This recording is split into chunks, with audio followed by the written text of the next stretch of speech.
And this is a picture of a astral helper who is guiding out some person towards the light. And this is quite representative of what I encountered. A very bleak environment where you find lost souls who don't know how to get out of it. And then this chap on the left is an astral helper who's guiding him towards towards the light.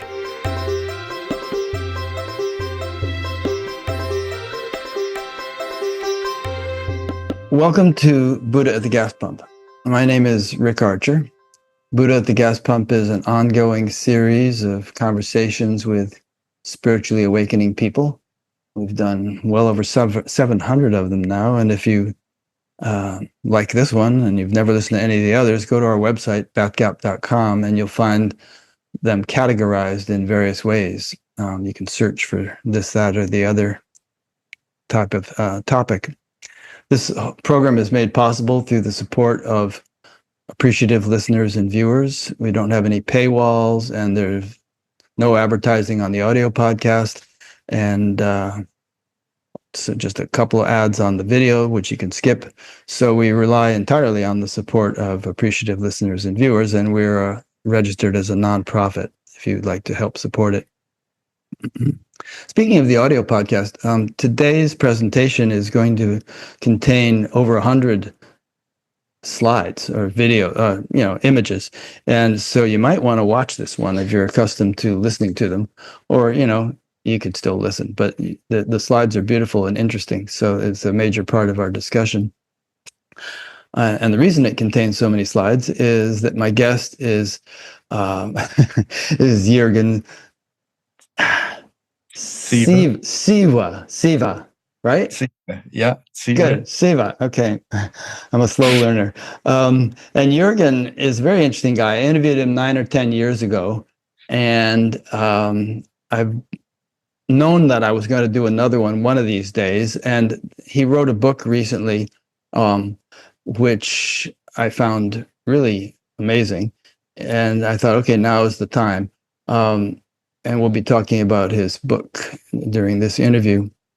In fact, the images that we'll be showing are from the book. But essentially, he's been an explorer of consciousness for over 5 decades with meditative practice and hundreds of documented out-of-body experiences, sometimes known as OBEs. This began in 1969 and took a radical turn during a spontaneous moment of absolute clarity, an unexpected disassociation from his body that opened the door to multidimensional reality. And as I recall in your book, which I've just been finishing, at some point you encountered some celestial being or something who blessed you with this gift of out-of-body travel. Is that right? It's like a siddhi he blessed you with. Yes. I mean, what happened at the first encounter, which was in 75, I met this Chinese master during an out-of-body experience. Mm-hmm. And simply because I had a number of out-of-body experiences, and they didn't actually take me any further than the near-Earth levels, and I felt a bit frustrated. And every time I tried to rise above it, I hit a ceiling, and I couldn't get through it, and I became very frustrated. In the end, I sort of shouted out, give me some help here, I can't progress. And then the interesting thing was, as I was descending to Earth, so to speak, from my elevated state, I ended up in a clearing in a forest, and there were 4 lanterns, 4 red lanterns, and I immediately knew there would be something happening of great importance. So I was sort of mesmerized by the space between the lanterns. And sure enough, a Chinese chap appeared. He was lying very casually on his side, propped up by his elbow and smirking. And Smirking, not smoking, smirking. Smirking, yeah. Right. And I was immediately taken by surprise, and also I knew he was a really incredible guy, and quite naturally I sort of fell to my knees, got on my knees and sort of bowed before him, and he just kept grinning. And I recognized he was a Chinese master who I vaguely recognized as somebody I already know or have met at some time before. But so he started a dialogue with me, which I documented in my book, Multidimensional Man. And he, from that moment on, he started appearing to me at various times, and he gave me riddles and asked me various questions. And I was basically put through a test. But at one of these occasions, he suddenly started, without changing his position. That was the first time, actually, I saw him without changing his position. And I was kneeling in front of him. He started massaging my chest with his foot. And I felt it was rather embarrassing, if somebody came along. But what I noticed was I experienced a tremendous burning in my chest. And after the encounter had passed, I still had this experience for 3 weeks, a burning in my chest, which was accompanied by a feeling of a kind of blissfulness, So later I reasoned that he must have awakened my heart chakra. Mm-hmm. And that was, the out-of-body experiences started after I had a profound experience earlier on of pure light, which happened spontaneously during breakfast, which I also documented in my book. But before I met him, I had numerous out-of-body experiences, and did all sorts of things which are all documented. But he was a guy who actually triggered much higher sort of experiences. Yeah. I'm just moving things around on my screen here. I was thinking about the fact that you were blessed with this ability, as opposed to somebody like me who wouldn't have been able to do anything with it other than have some interesting experiences for myself. But you, being a talented artist, could actually communicate it to other people. And so I think that's probably part of why you were chosen to have this. Yeah, I mean, from when I was a child, I was a sort of addicted drawer. Right, you're a natural-born artist. Yeah, I was constantly drawing, painting, and I also had a very visual imagination, if you like to call it, And that was something which I felt very passionate about. Yeah.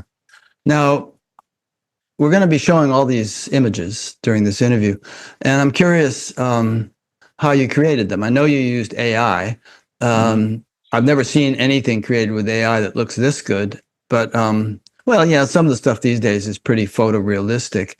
But did you actually create some kind of a painting or a drawing or something and upload that and then say improve upon it? Or did you just use words to describe what you wanted the AI to generate, and then it did that based upon your words?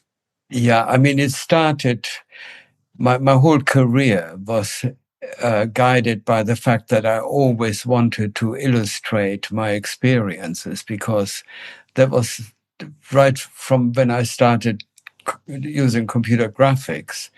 And I had the first 3D programs, which was in 1990, and a long time ago. it was really, really important to me to be able to create a photographic representation of my experiences.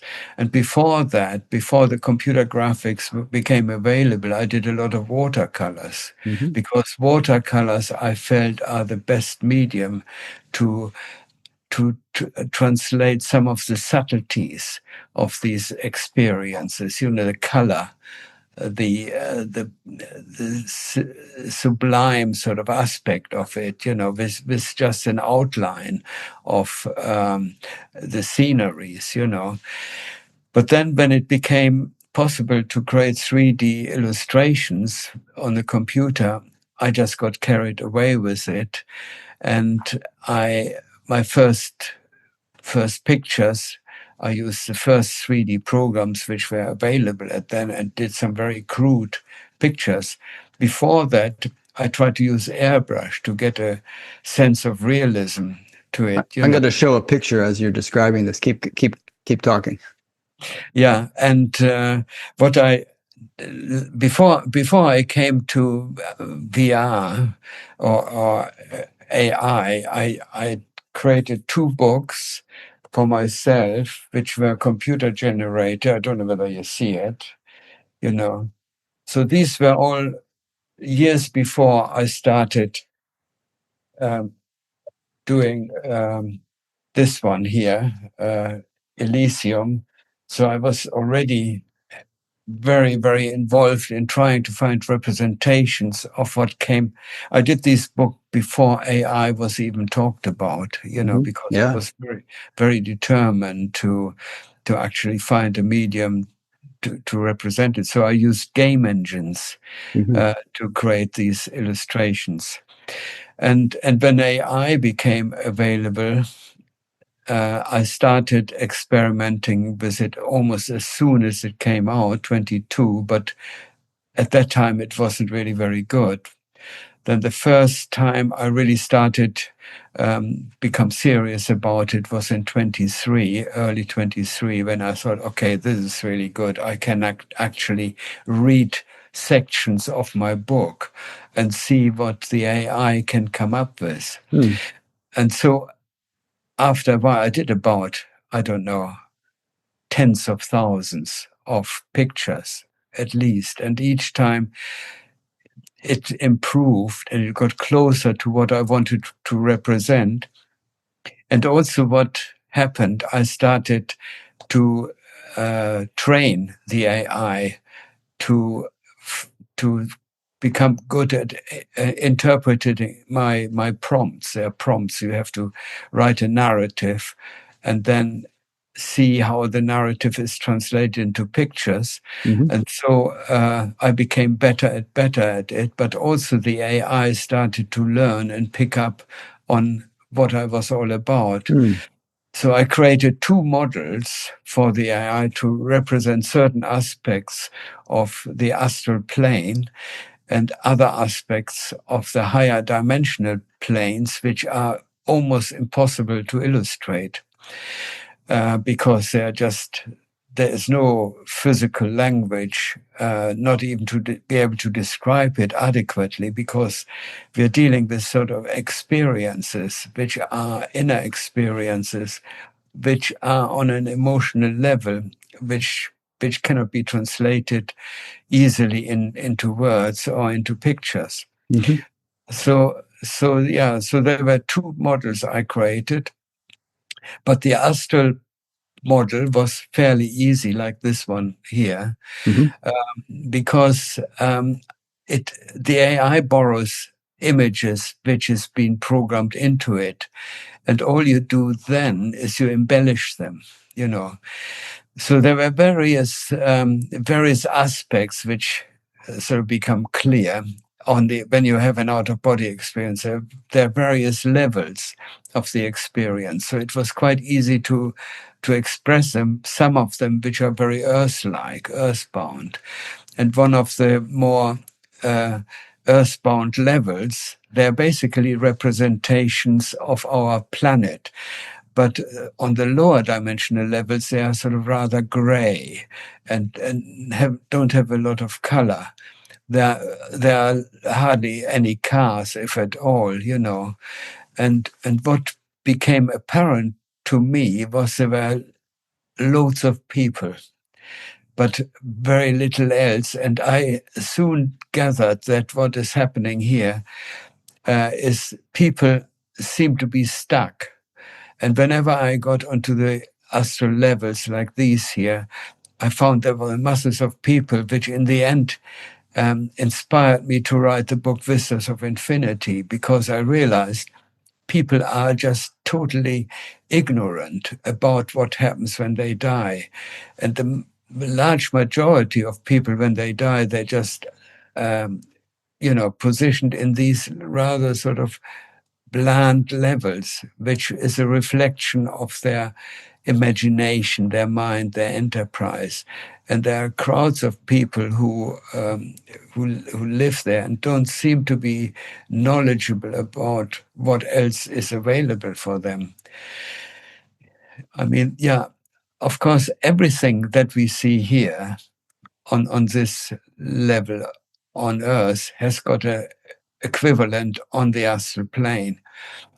And that is what makes it so difficult for people who have out-of-body experiences to establish whether they had an out-of-body experience or whether they are simply on another place on the physical Earth. Mm.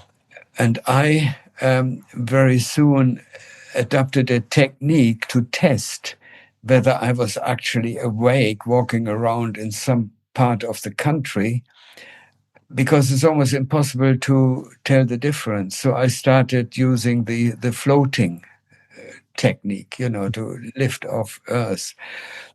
But of course, this picture here shows when you get a little bit more evolved and more established, you can immediately tell that you're on the astral plane, because things look quite different. They are, especially on more evolved levels, you get everything we have here, but at a higher quality, at a better quality. For example, I found the ornamentation and the detail of the buildings was so intriguing and so complex, and the architecture was so different that I sometimes spent ages just looking at the detail. For example, there were columns which had layers rather than just the surface being sculpted, and so on. And I could have spent ages just studying the detail.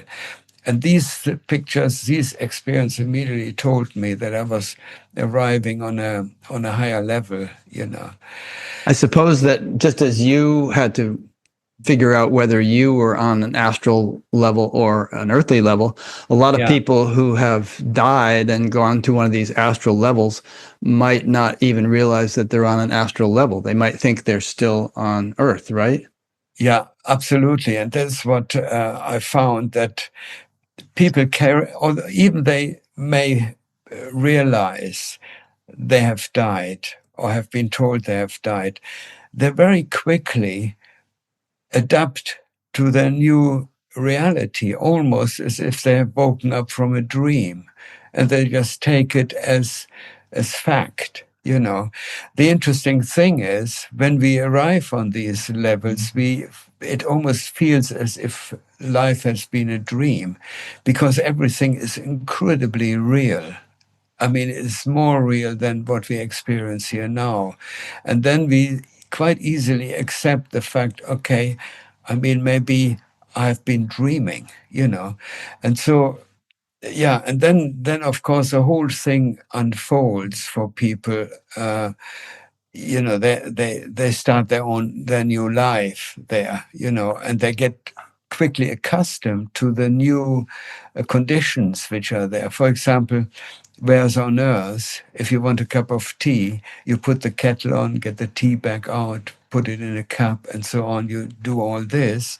When you are dead and you're on the astral plane, you don't have to do any of that. You just expect, if you want a cup of tea, that is right in your hand, and you don't consider this to be anything unusual, because our mind very quickly adapts to a totally new kind of reality, which you take for granted. without even having to investigate why. And so like people don't investigate here, where does the weather come from? Why is the sun rising and so on? People just take life for granted.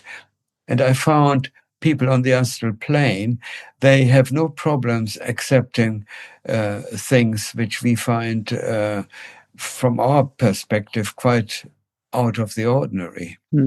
Seems like it could be a problem, having any thought that pops into your head materialize. I mean, here on Earth, at least, if we could do that, I think a lot of us would get in trouble a lot of the time. Yeah, it's not quite so straightforward, because we become creatures of habit, and we quickly integrate things which are unusual, and that has got quite a lot of psychological effects on us. So we change our behavior. For example, if we discover that when we have thoughts, that we can't keep them to ourselves, we become a little bit more disciplined with our thoughts and our thinking.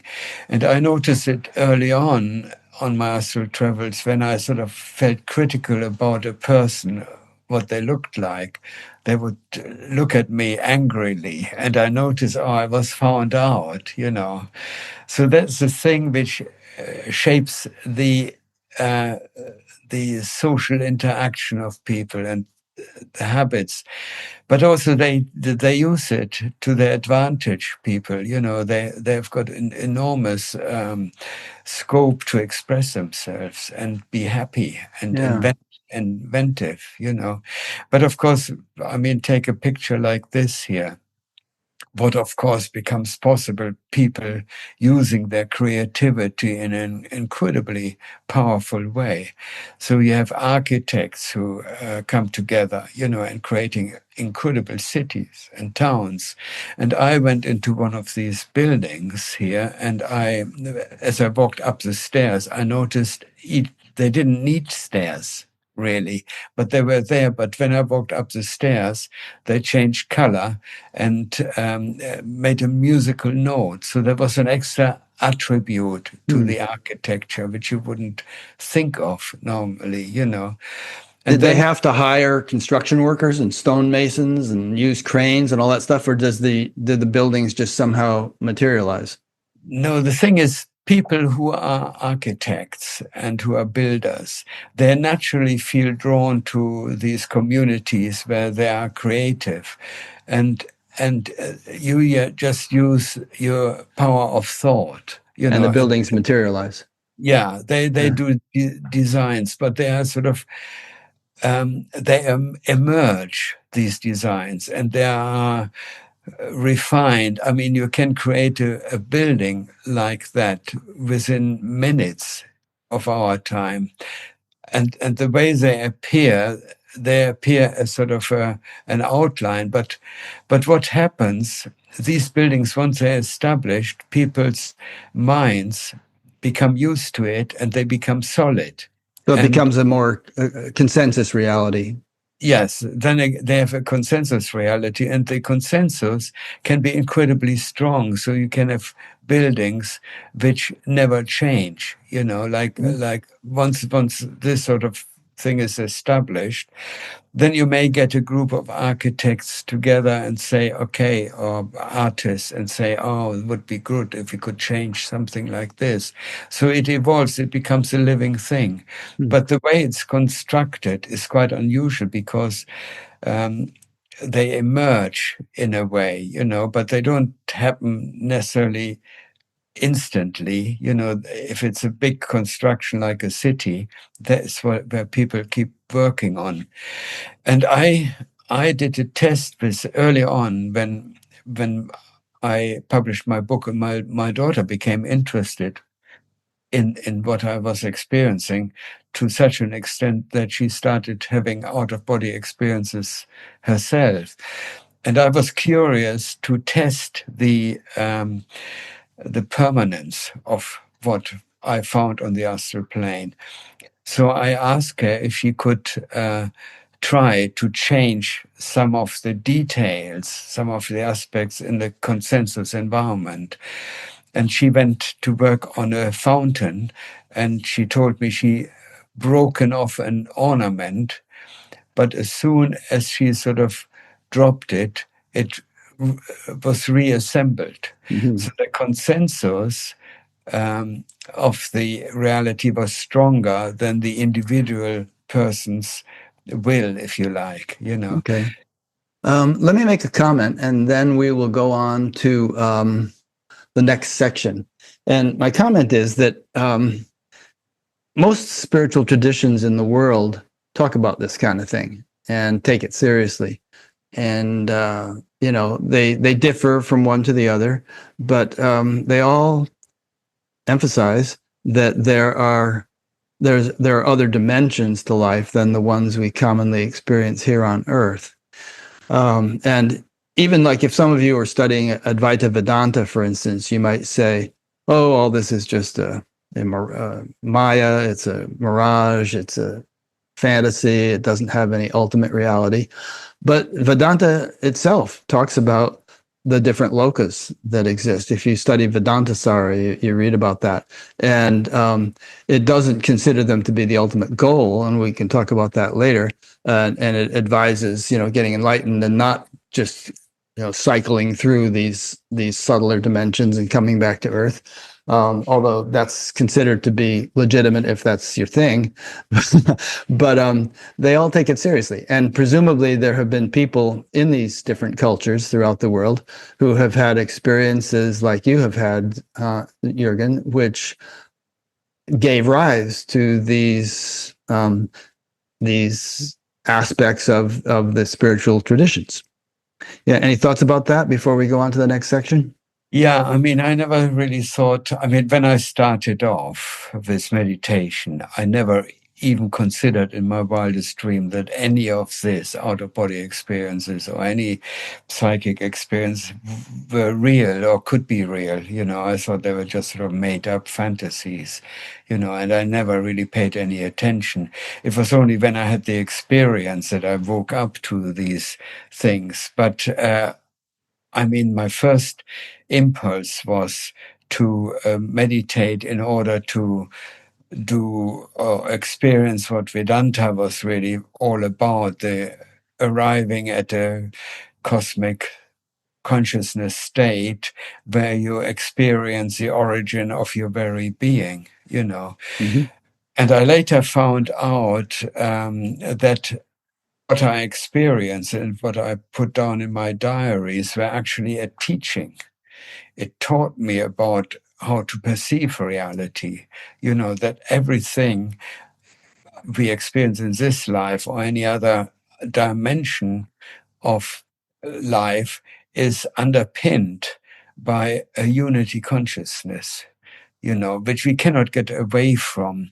And even I noticed that even if I went into a very dark region, which can be clearly described as hell, the underpinning aspect of unity consciousness was even there, you know, which sort of kept me safe and sane, you know.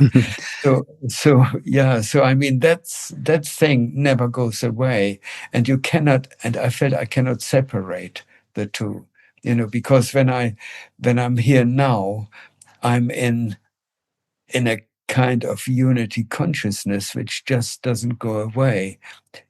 I perceive things, you know, which changes all the time, but the here and now aspect of reality is permanent, is sort of something I can constantly rely on simply by becoming aware of it. Yeah. You know, appearances change, but that doesn't change.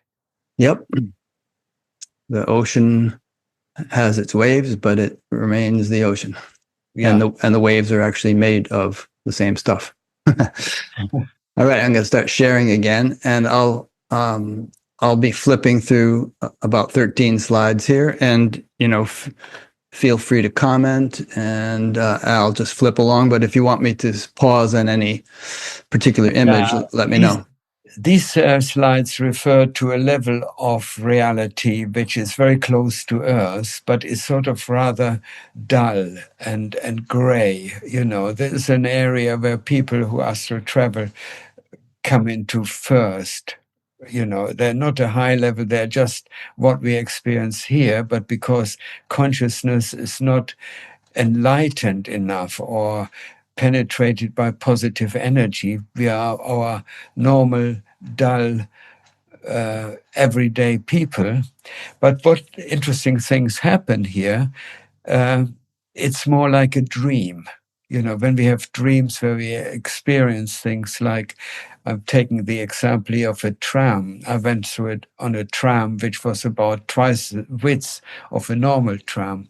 And there were features which were more like a dream feature, like the houses sort of being suspended on one pillar or something stupid or dreamlike. These sort of things happen.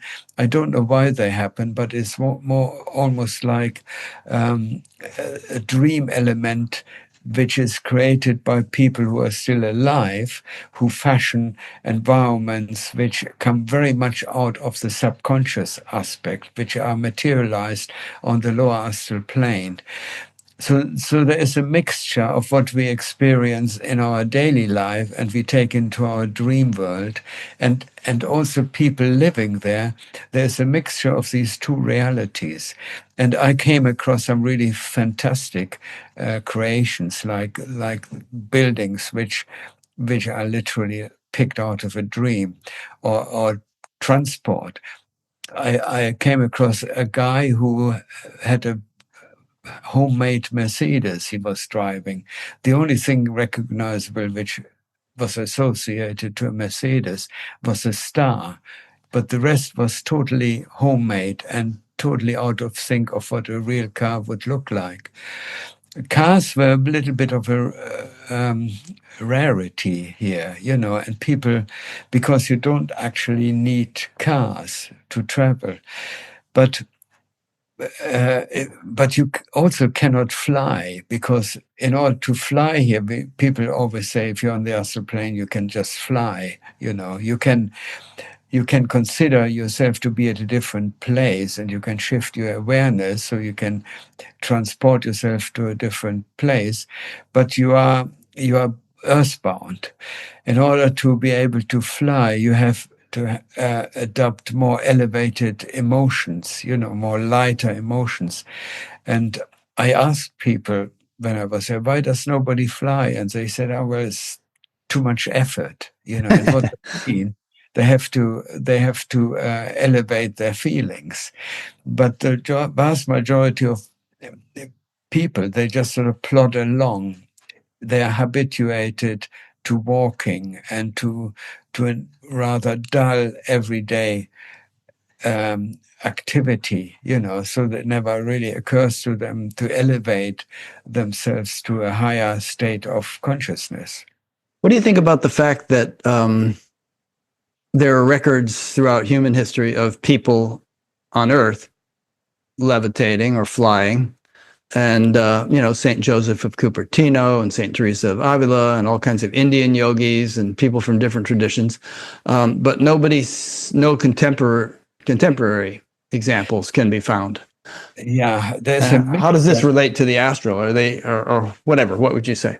Well, I would say there is a state of consciousness which transcends all kinds of laws. I only can speak about my own experience, but there are two ways I think you could consider these things. Either that the people who were levitating,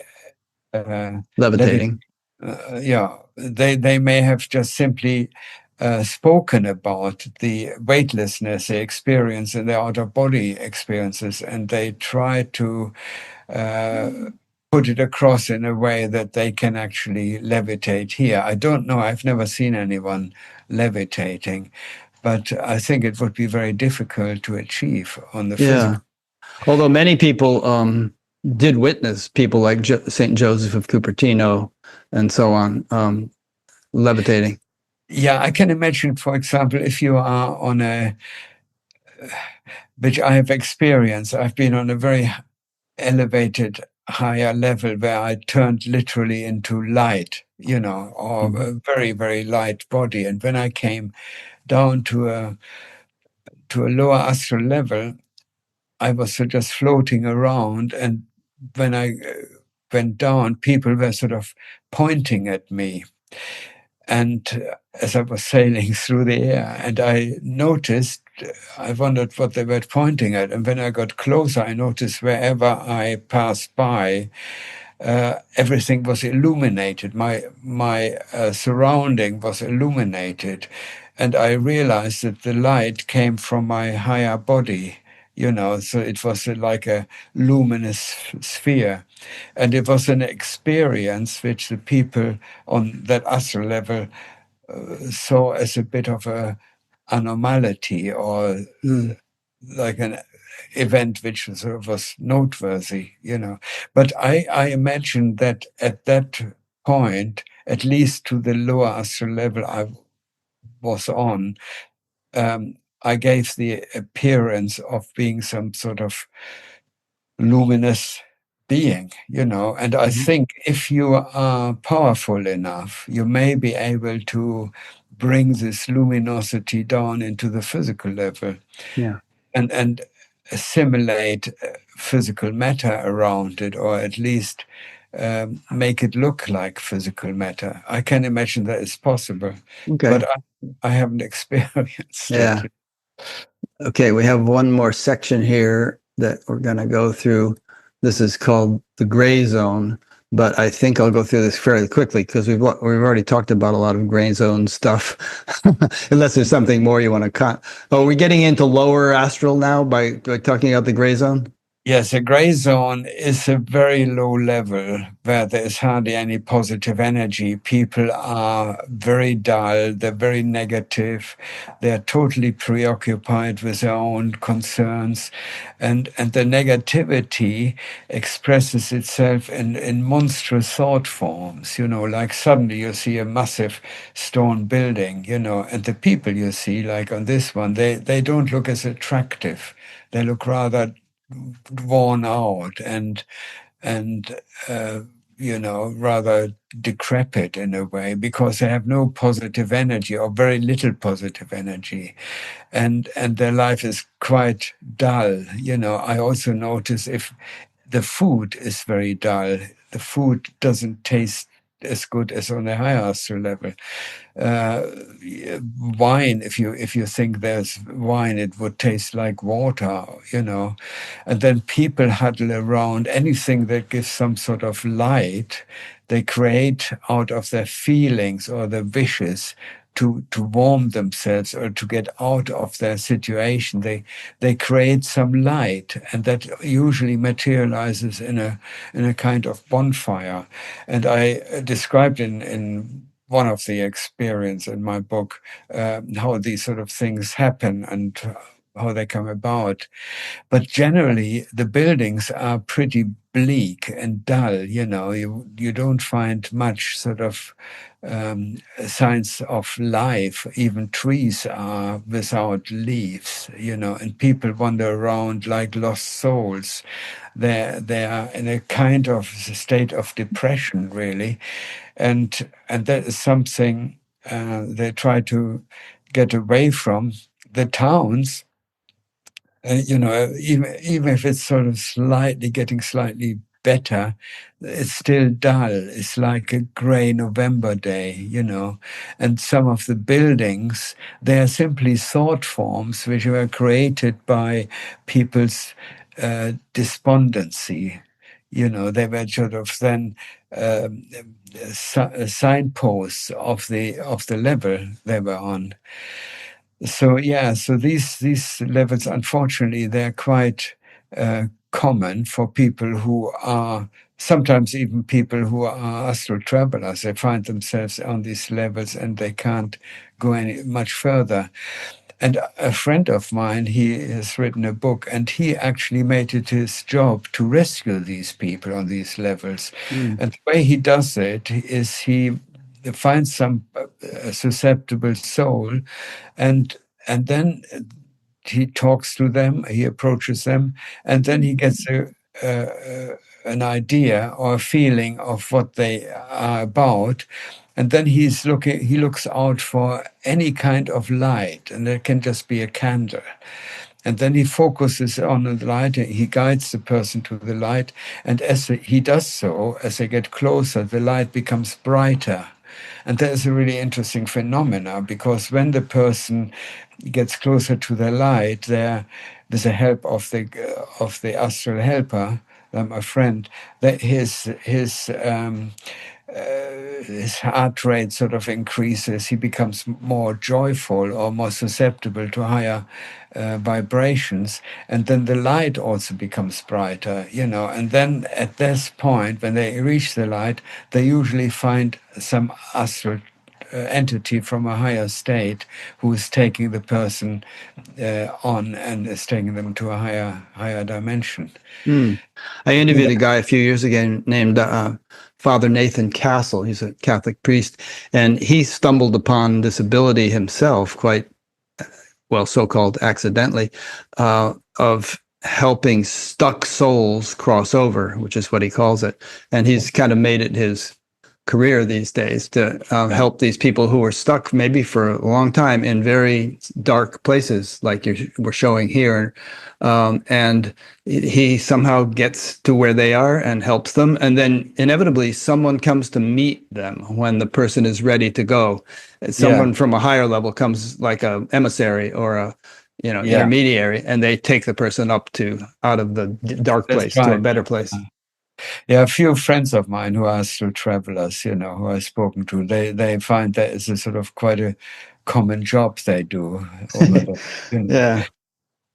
Okay, so now for the next few minutes, we're going to be getting to some even darker stuff, and then, but don't worry, it gets better.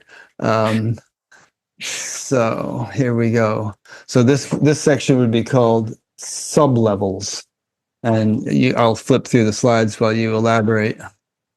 Yeah, I mean, this is a level below what we've just seen, where there is a real poverty or a spiritual poverty of the people, and the poverty of soul or of mind expresses itself in the environment, and you get into these kind of levels which are like shanty towns, very very poor, very bleak, devoid of any life, and people.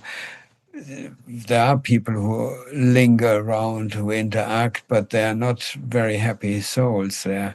And these towns, they are just an expression of a state of consciousness, most of them find themselves in. And the other thing I found, caves. People, instead of houses, they haven't even got the energy to create anything. So they're gathered in dark caves. And that is their habitat.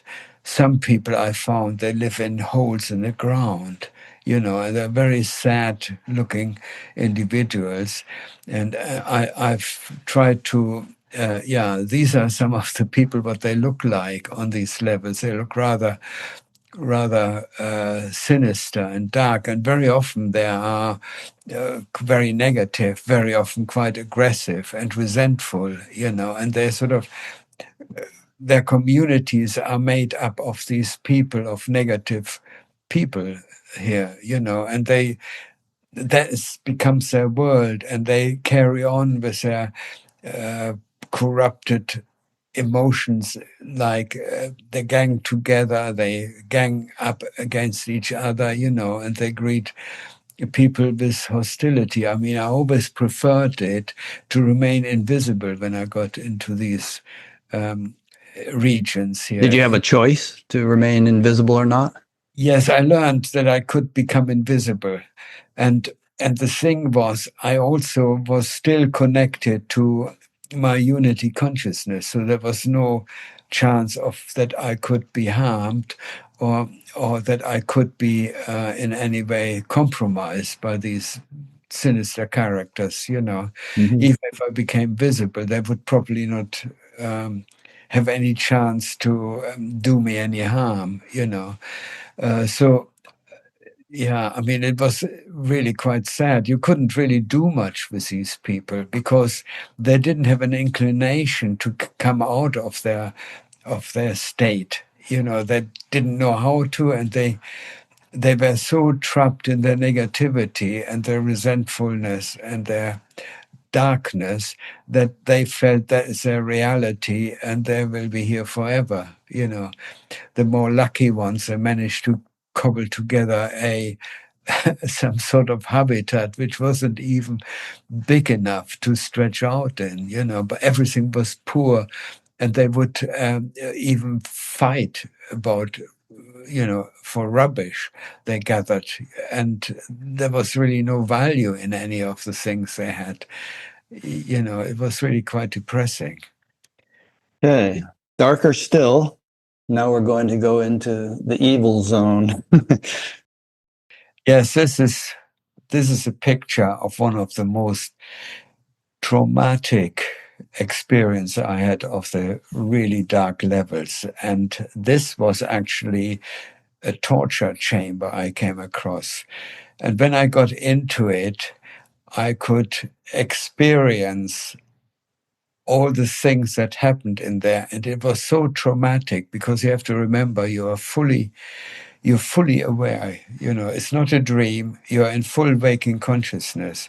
And when you get into these remnants on the lower astral plane of the horror, which human beings are up to and they create, you know, then this becomes so real. And this is a picture I created after I had this experience coming across this torture chamber, which actually traumatized me. It traumatized me so much that for weeks I couldn't get it out of my mind because it was almost as it was surreal, almost as if I had actually encountered it physically. But on the astral level, everything has got an extra dimension of reality, and all the pain or the cruelty and the evil was a present manifestation, and this picture sort of represents it. And I mean, I went to these places because I felt I needed to.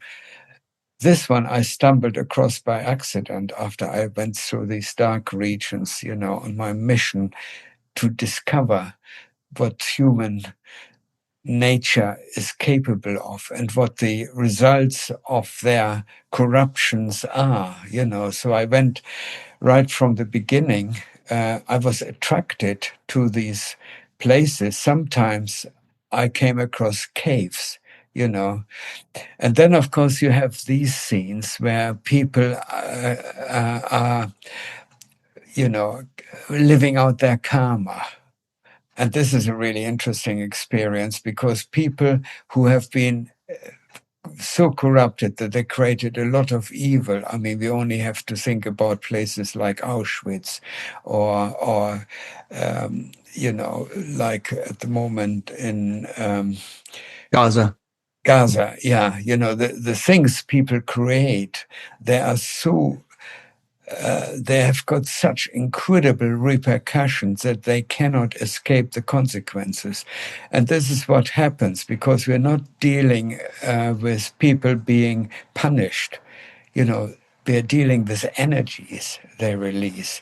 And for each person, each individual person who is affected by these negative, evil energies, the energy is sort of reflected back because consciousness is like a mirror.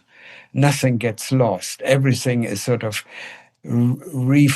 recreated and reflected back to the originator of this calamity or this destruction they have created. And there's literally no way they can escape from it. There's no way. They have to experience the suffering they created for each individual human being. And I know that because I encountered this. I saw these people who are sort of confronted with their karma.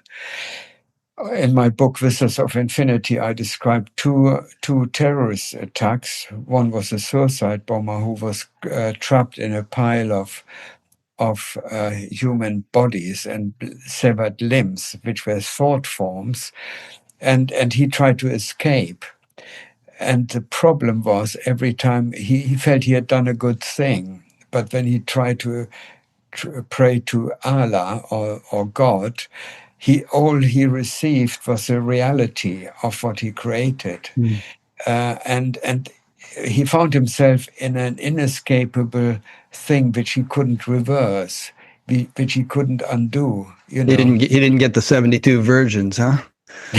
no. And that was really I describe in Vistas of Infinity in more detail. You know how these things happen, but each one is Incidentally, we're going to get to heaven pretty soon, so don't worry about this Okay. dark stuff. It's going to get better. Okay. Yeah, I mean, this is the thing which I felt I needed to address, you know, so people realize they cannot get away with their thing, because what they're creating is energy, and the Yeah. energy is revisiting them, and there's no getting away from it as much as they wish they hadn't done it. So there are all these people at the moment still alive who create absolute disasters, you know, for mankind. Yeah. I mean, a lot of the things you're describing, this could be on Earth, you know, the torture chambers and all this stuff. Yes, that's yeah. right. They're sort of remnants of it. Mhm. They leave a mark on the astral plane, a very powerful mark, and the places they live, when they do get over and have to confront their deeds, then they've created these thought forms as well. I mean, these are for example, people who harbor really evil thoughts or negative thoughts, let's say, sort of people who are trafficking human beings and all kinds of things, you know, they're creating a thought world which becomes very real, like demons, and they pray these thoughts, feed back on them, and they interact with them. You know, they cannot seem to be able to escape them, and they thoughts like in a vicious circle. You know, they can't get out of it, and so you get these sort of demonic kind of representation of their deeds. You know, they're unleashed on their fellow human beings. And there's a whole territory and a whole society, a structure of society, where people live in these communities where they literally tear themselves apart. You know, it's quite incredible. So yeah, I think it's best to this is these are typically the kind of characters, you know, how they manifest, you know, being sort of so corrupted and so decrepit that it's almost impossible to express. And again, this is a karmic situation somebody has to live through, who has created incredible hardship on this planet. And I sometimes wish people should look at these things, you know, when they, for example, go into Gaza and murder a group of health workers or, you know, aid workers, you know, total mindless. I wish they would see these things, because they won't be able to escape what they're creating. Yeah. That's why we're doing this interview. So this is challenges, this category. Yeah, this is really quite interesting. During my out-of-body experiences, I also visit people who are still alive and who have problems. And this was an image I came across, a scene I came across of a decrepit house. Whereas on Earth, the house probably looks really in a very posh area, you know, but on the astral plane, their house reflects the state of their marriage, you know. And when I went into this house, I don't know whether you find this picture of a woman drowning in her kitchen. I think that might be, there she is. Yeah, that is when I went into this house, I found this scene of a woman who was sort of sinking into the kitchen floor, you know, and not really confronting what was actually happening. And that was the expression, her life reflected on the astral plane. She was literally drowning in the misery of her very unhappy marriage. So I then try to Comfort? comfort her. Yeah. Yeah. I try to comfort her and try to explain to her that her best way is to go through with a divorce, to get out of it, and of course that had a very positive effect. Now you were doing that on the astral with this woman, or Yeah, on the okay. astral plane. So she didn't know you were there, but she might have had that thought in her mind, like maybe I should go through with the divorce. Yeah, so I actually went to a great lengths to comfort her, and to explain to her what was happening in her life, and that her best way out of it would be a divorce, because another part of this experience was her husband drove a Range Rover through the wall of the house and had done his best to demolish it completely. Wow. So that was a very powerful experience, and I hope I instilled in her a positive way of action of getting out of this. Yeah. Huh. So yeah, this is another thing. This is more like a symbolic image, which I try to create in order to illustrate that very often people, when they die, they don't know where to go, and wherever they go, they find themselves in a maze where they don't see any way out. And that is exactly the state of mind a lot of people find themselves in this lifetime, where they're confronted with problems, with challenges, and they don't have a positive way of dealing with it. And when they arrive on the astral plane, they are literally mazes like that, But even on a slightly higher level on the astral plane, they still find themselves in labyrinths.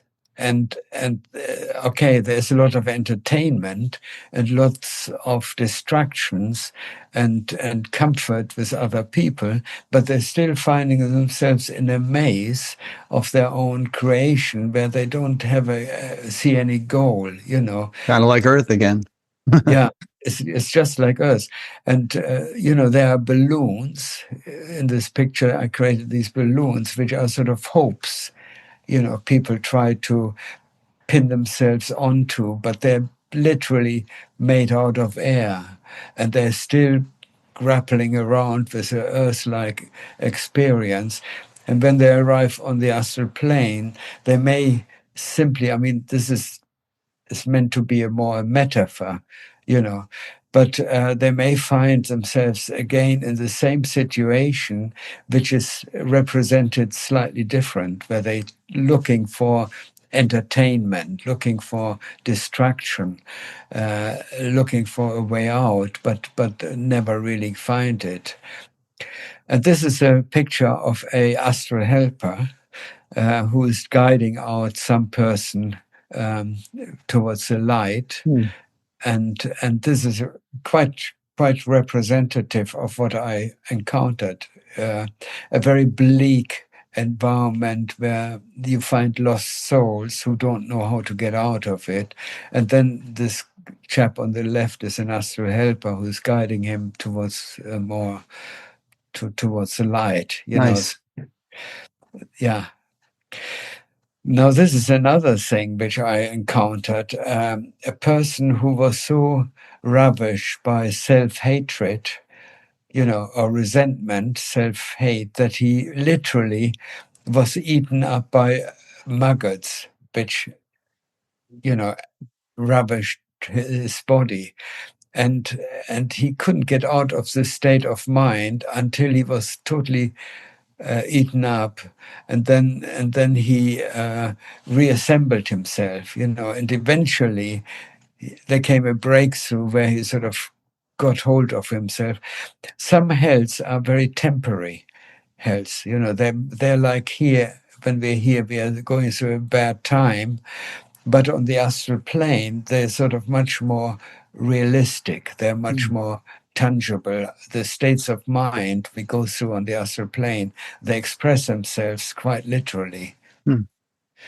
Yeah, this is another scene which is quite interesting. People drowning in self-sorrow and self-pity, and there are people they actually live in groups. They come together in groups where they pity themselves, Hmm. and so sinking into this morass of self-pity and resentment, and not finding any fault with themselves, but blaming everything around them for their fate. But of course they only have themselves, have to look at themselves, but they're not in this place. They're still trapped in their negativity. And the sad thing is there's so much of this happening, and I don't know. I don't have an answer. I think what really needs to happen, we need to be educated psychologically to deal with our anxieties, our fears, our lack of self, you know, uh, and this is what is an educational problem more than anything. Yeah. So now we're on emotions. Yes, that's another experience I found really interesting. I found that emotions create or transport you into an equivalent, into a scenic equivalent. For example, let's say this emotion is like a quiet melancholy, Mm-hmm. and this quiet melancholy, which is not necessarily anything negative, but is a state of reflection, which creates or transports you into an environment which completely expresses your emotion, and you don't know whether the environment created the emotion or you created the environment.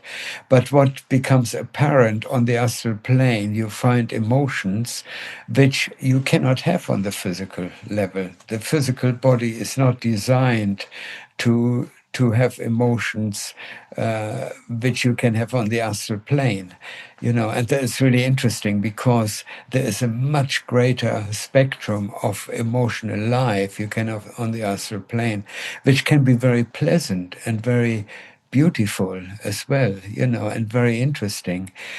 And there's one painter I found on Earth. His name is Mark Roscoe.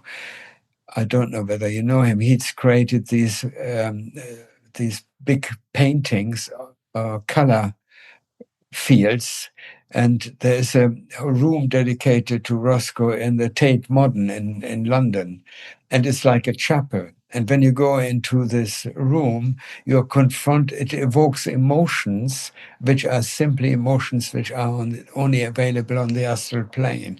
And that's why I think he's such a great painter. When you see people coming out of the Roscoe room in the Tate Modern, they all have completely new expressions on their faces, So like anyone who goes to London, I recommend to go to the room, because these emotions, they have no equivalent here on Earth. Okay, now we're going to get into a section called Living and Astral Cities. Yeah, so now we are progressing into the sort of more normal astral levels, which I would say the vast majority of human beings who have a decent, well-adjusted life, they will find themselves in normal places which are rather nice and attractive, and the quality of life increases substantially. Also, their physical appearance, I could tell by the physical appearance of people on which astral level I was in. But on these astral levels, people are usually revert back to their prime of their lives, usually in their younger state. The environments are very beautiful, the cities are very rich, the social life is abundant, nature and everything is a rather tranquil, beautiful, sedate life there people lead, and enjoyable. That people gather together, have parties. The social life is fantastic. They don't have the hardship of having to earn a living. They don't have to struggle. They get used to the fact that their wish is their command. They can actually materialize things they want for their own comfort. The habitations are incredibly beautiful and rich, and I mean, it's basically the life. Many people who get to these levels, they really believe they've arrived in heaven. It's like the ultimate lottery win, and and everything they have dreamed of the earthly pleasures, they actually are available to them here. The interesting thing is we still have earthly things, cafes, shopping centers, all the things we are used to, restaurants, parties, all kinds of things. It's just the quality of life is really enhanced and really beautiful. And the people also, they're easy to talk to and communicate with, and they're usually very positive and outward going and happy. Do you sometimes talk to them, and do they know that you're an astral traveler, or do they think that you're one of them on their astral level? Yes, I talk to them. Very often I use individual people as gateways into finding out more about the astral plane, because what happens when you talk to a person, you don't just talk to them telepathically, but if they describe something, you can actually live inside their description. So I can find out quickly. I mean, an example I always give is one when I talk to a lorry driver. He was a lorry driver on Earth, and as he was telling me about it, I was sitting next to him in this lorry, and experienced what his life was like. So I use these connection to people to get to know about the astral plane. Some people invited me into their houses, and it was really incredible. I was invited to parties, invited to. But do they think you're just? Do they realize that you're an astral traveler from Earth? Yes, they can see it. They're quite excited about it. Yeah, Sometimes. so you're kind of like the life of the party. So, whoa, look what we have here. This Yes, it's quite interesting because some people sort of point at me, from a distance, and I had a bit of fun with it because one person. Two women I met, they said, "Oh, look, you are not from here then, you're an astral traveler." And I said, "Yes, how do you know?" He said, "Yeah, you've got this string hanging out of your stomach." And now, do many, firstly, do they say that many astral travelers come to visit them, or were you a real novelty? And secondly, have you ever encountered another astral traveler when you're on your journeys, and another person from Earth doing what you're doing? Yes, I have, and it's really quite interesting. We sort of exchange notes and talk to each other. It's absolutely fascinating, and unfortunately, I tried to get their addresses and try to find something to write it down, and inevitably I forget it.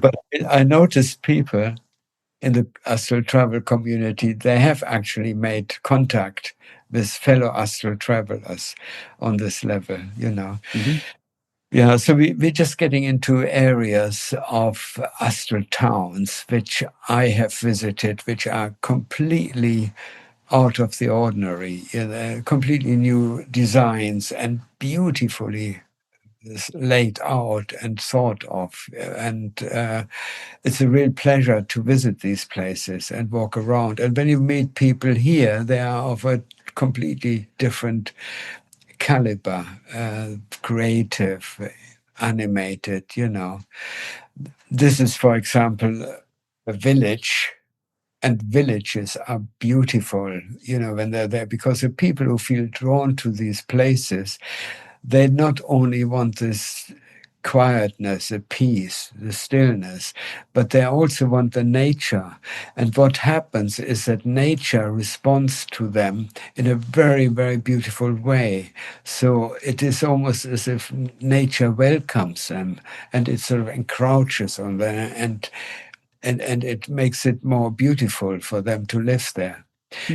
People, of course, they create their own communities in these areas where there's a beautiful countryside. They come together, and the houses are just like on Earth. There's a style of architecture which people don't deviate from because they're on the same similar mindset, and the atmosphere is. You can tell by the houses when you go past these houses what the person is like who lives in it, because a house, the architecture is an extension. What I found really interesting is getting to past these houses and know exactly everything about the person who lives in it.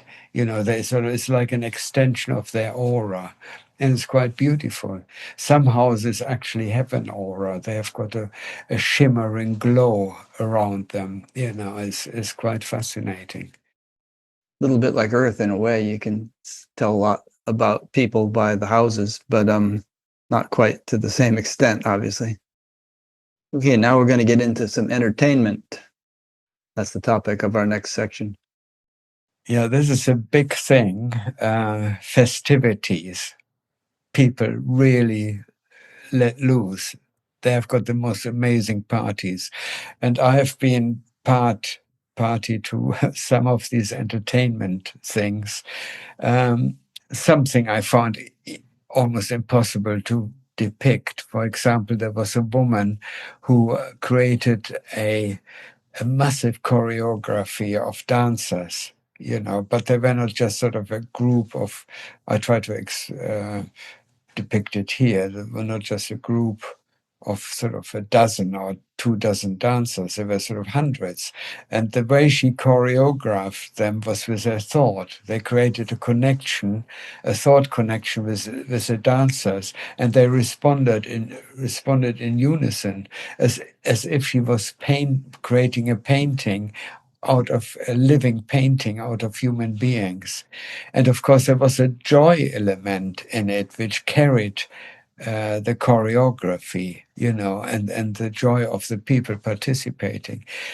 And of course, we can find it here on Earth as well, And then what irritated me when people say, sometimes mediums or people who have no personal experience, they say, yes, you cannot eat on the astral plane because you don't have a mouth, you don't have any organs to digest it and things like that. So their picture is that on the astral plane we are sort of like ghost-like creatures which are semi-transparent, and there's no way we can eat or drink because we haven't got a body. And that is the sort of thing which I totally disputed by my own experience of what I encountered. For example, I went to several parties which my mother, who died in 1995, had organized with her friends from my childhood, and it was an incredible, beautiful, festive organization with food in abundance, and the atmosphere was absolutely tremendous. And of course, the festivities, they have got hotels, which I described as 10-star hotels. There is no equivalent here on Earth. And the foods, I came across a woman with a sweet stand, and she invited me to try some of her sweets she created. And they tasted absolutely delicious. And she was very pleased about what I thought about that. And I soon discovered what people create is they create it with their love, and the food tastes, is basically their packets of energy. What they're creating is packets of energy. Yeah, this is a sort of representation of one of the shows I've seen where the choreographer directed the people who basically weightless and dancing not just on the ground, but they were literally floating in the air. And one of the choreographies I mentioned earlier, it was a massive amount of people who were, floating through this incredible space, and the audience, of course, participating.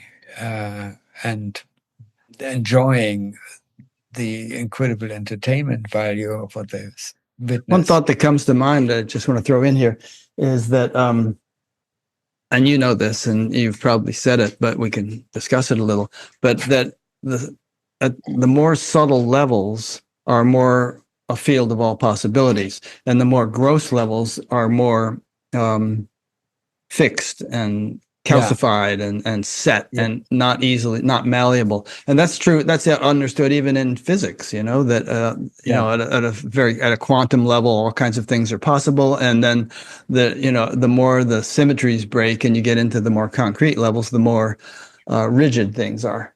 So, these people are living in a field of all possibilities. Yeah, that's right. And that's why some people consider themselves to be in heaven, because the joy aspect is a very important aspect and element of people expressing themselves and self-realizing themselves. And joy, of course, comes from an experience of unity originally, And Who's this guy? And this is an interesting representation of an astral experience I had. I walked through a cartoon town. And at first I thought there were people like drawings walking around with me in this town. And I thought, oh, I'm just dreaming. I'm just having a lucid dream, And as I was walking around, all sorts of things started happening. Drawn characters were walking around with me until I saw two guys with a PlayStation controller operating these characters, and they were killing themselves laughing at my confusion, So some gamers died and went to gamer heaven. And they went to gamer heaven, and that was a realization which they then elaborated on and explained to me what they previously did, perhaps in their previous life. I didn't go into any detail, but if you are a game or a game designer, you can create a virtual reality, which is incredible, That's funny. Yeah. So I found there are unlimited possibilities. When you look at people who are interested in games, the games become really three-dimensional now, especially with virtual reality. And I've used virtual reality myself to get people a kind of feeling of what it is like to walk around on the lower, or mainly the lower astral travel, where they can actually walk around in. Or I gave them an experience of the higher levels, or even the spiritual levels, which I try to represent in virtual reality. So if people go to my website and they have a virtual reality headset, they can actually download these experiences for free and try it out. One of my fascinations I had when I was on the astral plane was the sea. I live near the sea, and whenever there is a storm, the first thing I do is I go to the seafront and allow myself to be blown over by the weather. And I'm fascinated by this natural show which nature presents. But in my astral travels, I actually go into the waves. I allow myself to be carried by the waves. And there are literally people who create these waves, who make the sea, turn up and create incredible shows. I call them weather shows. They get together and create massive tsunami waves and things, but they don't do any harm. They just sort of, how fascinating it is. People going to the sea, watching the sea or waterfalls, and there are groups of people who go out of their way to create these incredible shows for entertainment only. And this is another picture in terms of entertainment. This was an experience. I had several of these experiences where you go to a adventure park, like Disney World, but Disney World pales into insignificance when you go into these parks, because they have attractions which are literally out of this world. Hmm. And they seem to be without an end. They seem to be incredibly vast. I've been to one not so long ago, and I was just simply getting lost, and it was always getting better. It was getting more interesting. And then when I thought, oh, it can't get any better, there was an underground aspect to it, which was even more weird and more fascinating, you know, where people could experience things which are just impossible to imagine, you know. Yeah, this is the sort of thing which which you can encounter there, which will blow people, you know, aside. Yeah, and of course, safaris. You can go on safaris, meet tigers, talk to them. You can communicate with the animals. Is another aspect which I found really, really interesting. Communicating with cats, with in my case, I communicated with birds, and there's wisdom they impart animals. I've got a much greater respect now for animals, especially when I look at my own cat.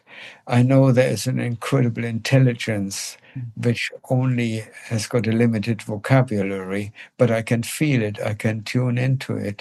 And on the astral plane, these communication becomes actually as if you can enter into the animal's being, you know, can feel like the animal, you know, you can understand it and they can communicate with you. And I think on this level, there are people who are very talented in communicating with animals. I've interviewed some. They're amazing.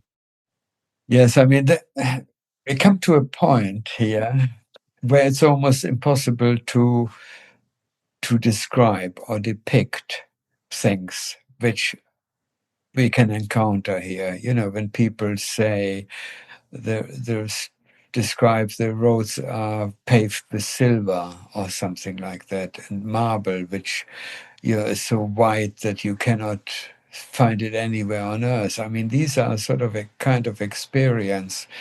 This where people create things, habitats where they gather together, you know, where they have concerts, incredible parks, the landscape, incredibly lush and beautiful, flowers you haven't seen anywhere before, you can't even imagine. These are literally paradisical sceneries, which are so, it's not just the scenery is beautiful, but it's the atmosphere, which is so full of life and so vibrant and so full of presence. You know, you can feel there's a divine intelligence embedded in everything you walk on. You know, the ground you walk on is almost like luminous. You know, you're in literally like a celestial. The feeling is completely different to what you get in nature on Earth, because you communicate with nature. You no longer are that separated from it. It's like a part. It becomes part of you.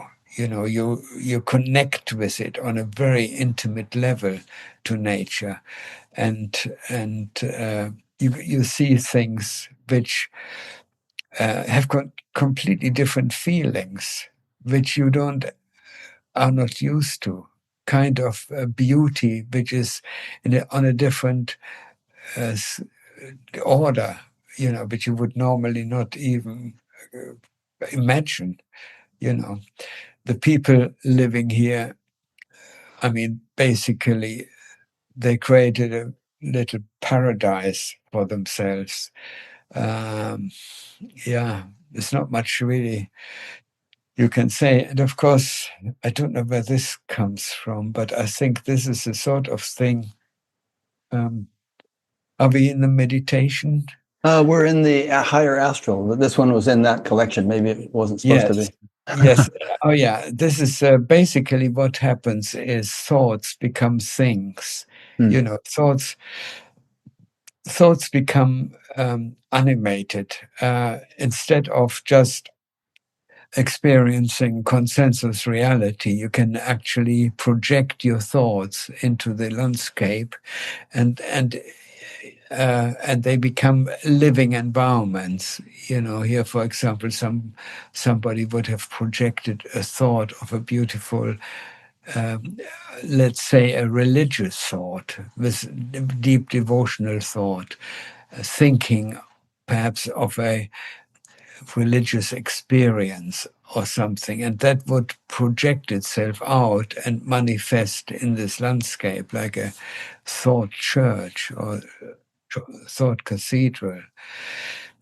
And then, of course, astral worlds, which have no representation on Earth, which are not earthly dimensions, they're simply other planets, astral planets of a different world, you know. And I went to quite a few of these places. I mean, there's so much to report about it. One earlier one was when I went on to Venus. Venus is an inhospitable planet, completely devoid of life and very hot and things, but it has got an astral counterpart which is highly civilized and is occupied by people, creating a completely unique culture.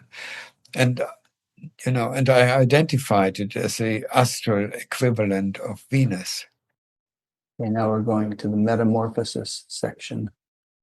Yes, that's one of my experiences. I found people having carnival processions, you know, festivities abound there. And the first one I found was where I encountered carnival processions where the people, instead of dressing up, they morphed into half animals, and not just into half animals, but all kinds of shapes.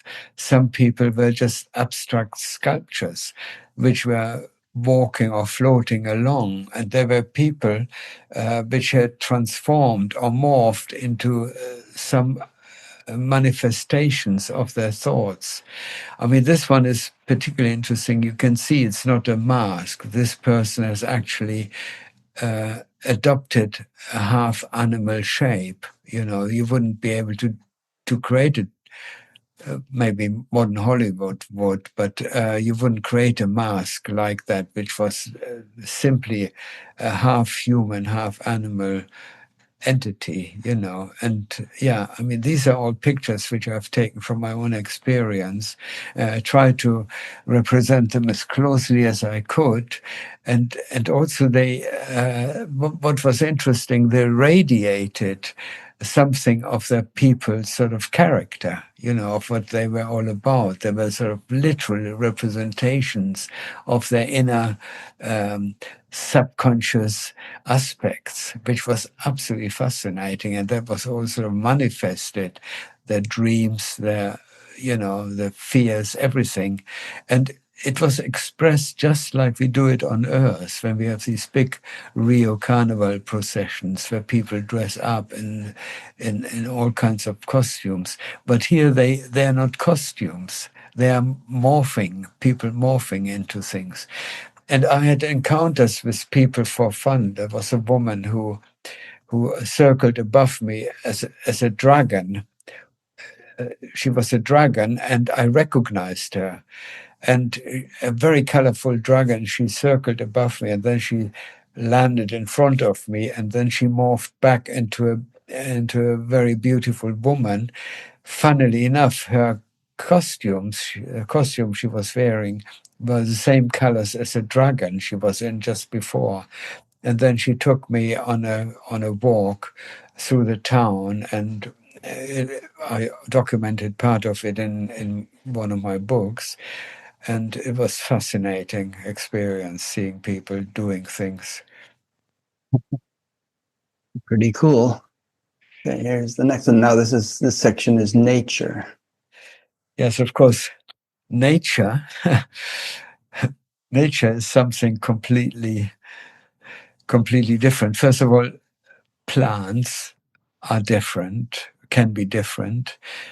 They can be much bigger than what we have on Earth. I came across forests of flowers, which are taller than a tree, you know, and again the atmosphere and the light, which is invigorates nature, is just, yeah, it's out of this world, really. I mean, the beauty is incredible. This is a scenery which I've been working on for ages before I even had AI. I try to represent a scenery through nature, which had these fantastic flowers and the trees. And it's not, the trees are just as natural as they are here on Earth. You could argue they shouldn't be, because there's no wind, there's no effect on weather like we have here, but it's still nature in a way which just is nature, in its most profound way. Yeah, it's not much really you can say other I'll than just flip through them. They're beautiful.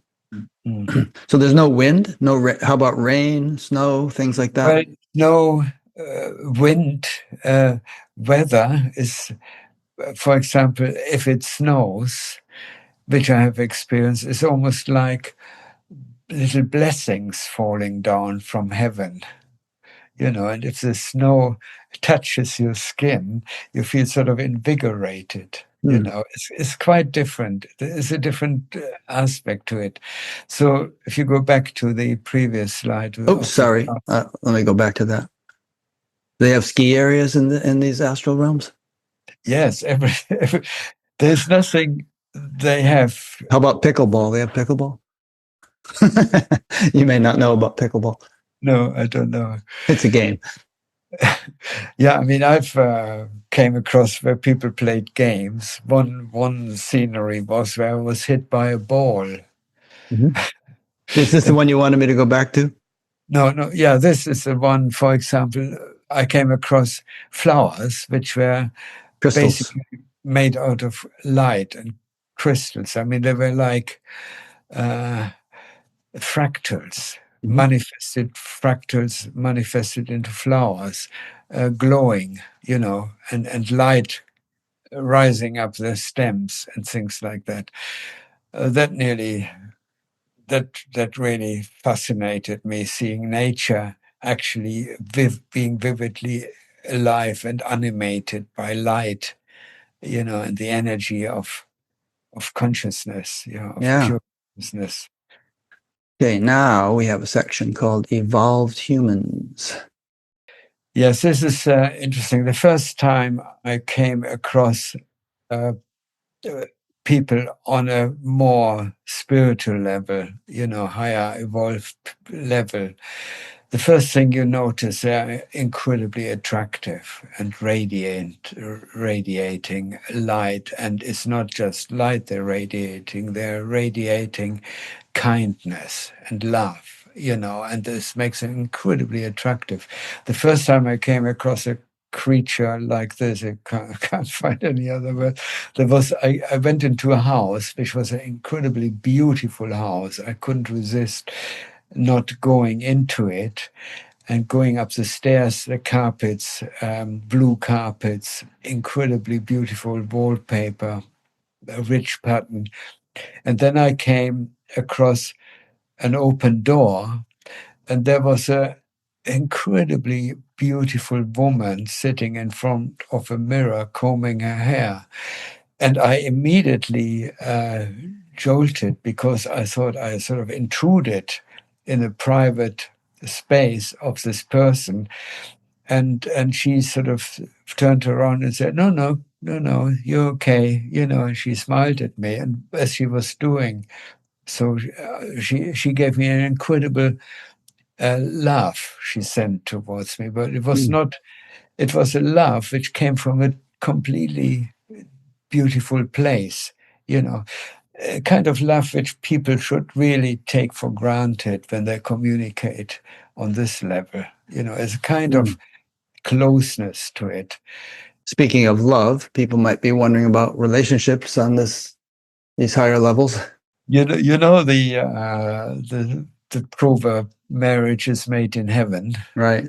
This is a sort of representation I found, that people, two souls coming together, two individuals coming together, falling in love, and then uniting in unity consciousness. The uniting of two people is of such intense power that they literally no longer can tell themselves apart, because they enter a state of unity consciousness.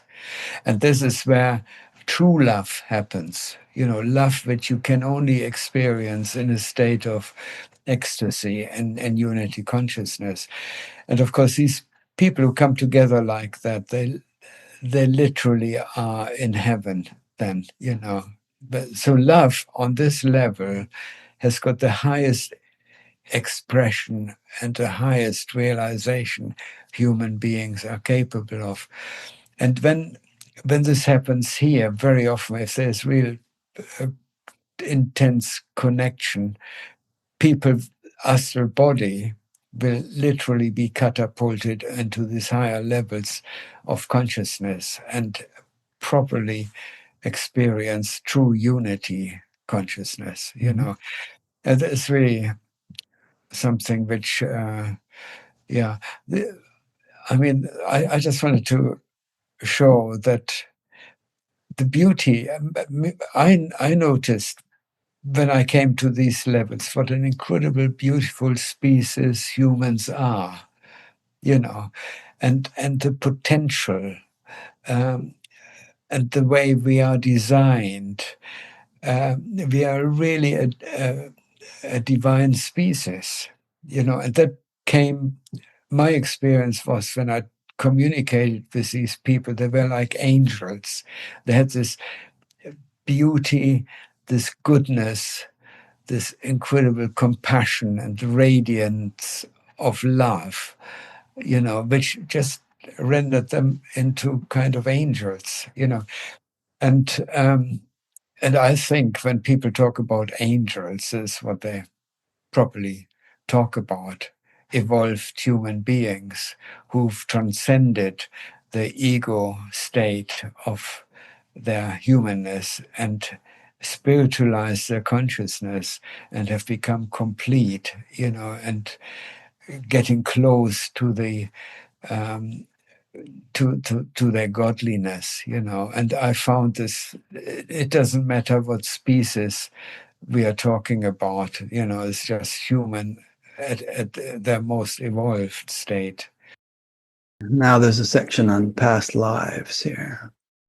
Yes, I had various experiences of, this is my interpretation of how you can enter into the Akashic records, into past lives. I mean, this is just an artistic representation where you can pick out a character and enter into the era of that character or into the world of it. This is not a photographic representation of past lives. I just try to express what it's like, but there should be a picture which is more representational of crystals. I don't know whether you have it there. This one. Yes. Now, this is my experience of entering a past life.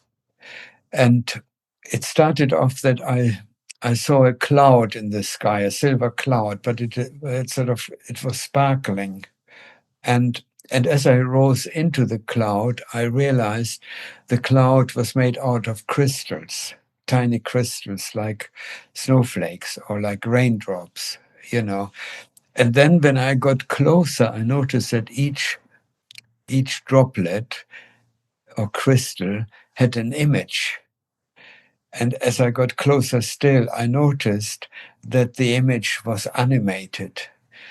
And then as I got really close, I could enter into this image, and it became a virtual reality. And I was suddenly in a time and a space which was of the past. And the interesting thing is the way I was attracted to it. And the way I was attracted to it came from deep within. You know, I mean, there were billions of these crystals, and I could have deviated and got picked out any other crystal, but I was attracted to this particular crystal, and I found myself in another era, in another world, but it was a physical world. It felt as physical as this one, and I could walk around it. And I found myself in one of the experiences being a knight or some sort of knight. I can't say it was. I was carrying a sword, and I was on a sort of quest there with some other rebels. I was part of a Do these crystals represent your past lives or just the lives of billions of people? These are just I sort of describe them as the Akashic records. Okay, so it's like the whole huge. It's you can get into any crystal. They are basically like data, a data stream, but the way they're represented, like a cloud, okay, which on closer inspection were data points. And I was attracted to this particular data point and found myself in a previous life in a gang of people going through the mud. I could feel the rain on my face. I observed it from my out of body state, while at the same time experiencing the life from within the person I was observing. You know, so yes, so it looks very, very real when you're in this past life. You walk amongst the people, and you're entering the people, and you immediately become cognizant of the relationship. For example, if you go into sort of 17th or 18th century France, you may find yourself in a group of people and you recognize them immediately, your relationship with them, who they are, what they're called, what they're filled, what you went through at the time, what the town is like. And you see it from your consciousness being point of view, you know, as a self, you know. Any scenery you can imagine, you can walk through, you know, like ancient Greece, and you know, it's and you know the custom, you know how they Is this like exploring your own past lives here, doing this, like your life in Greece or France, or no? This is just a representation which I abstracted from my own experience. I see. Because but I have actually gone into the Middle Ages, and that was prompted by an assignment for a book on medieval knights, and I tried to find references for the clothes they wore. You know, all I could find was illustrations in books from the library. But I wanted to know what they really looked like. So I had an out-of-body experience, and I projected myself into into England in the Middle Ages, and I actually found a group of knights riding riding horses and milling around, and I observed exactly what they were wearing. You know, the way they buttoned their shirts, or you know, all sorts of details I could observe. And then from that, I went back and felt much more confident to illustrate it. Okay, next we're going to do the meditation section. And then so a few questions have come in from listeners, so I'll be asking you those in a few minutes. So this is interesting. How does this represent meditation? Yes, I know when you meditate, sometimes you get into a sort of in-between state. the best way to describe it is like liminal dreams or hypnagogic images, where they are colors, floating lights, and things like that. But if you go much deeper into it and you try to find the origin of thoughts, they become quite abstract, but they're still tangible. The thoughts are still tangible. And I've created a video, which I sort of link you to it, that describes the world of thought I discovered. Now, meditation, of course, is an interesting thing. Right from the beginning, when I started having out-of-body experiences, I used meditation. And meditation can take as many forms as you can think of. For example, this is a meditation where the person focused on a holy character, like a saint or something. And when you do that in your meditation, you focus on it, you actually can meet that person in spirit, but not in spirit, but in reality. They become real people you can touch and talk to, and and of course, when you are in this kind of meditation, your whole environment becomes sanctified. The flowers can grow around you, and you can actually create an environment which is synchronized to your meditation. But every meditation can be totally different. For example, in this case, I was in a meditation where I walked through an incredible gate, which people, when they reported, they describe as 7 gates. Other meditations, I traveled through a tunnel of kaleidoscopic colors, Others, this one is a cover of my book. I made a cover of my book. This is sort of entering unity consciousness, And even now, when I meditate, what I find is a space of light. Very often, that's where I am. Sometimes it's already waiting for me when I close my eyes. I'm in this space already, because that's what it is like. And yes, and then of course there are different. Each image is a kind of meditation where you can travel through a tunnel, or you focus on the sun, and it evolves into a gateway to a higher state of consciousness. And it can be that you start off somewhere in a strange environment, and then you start meditating, and suddenly this portal opens for you, which is a light, a brilliant sun. And all kinds of things can happen as you travel towards this light.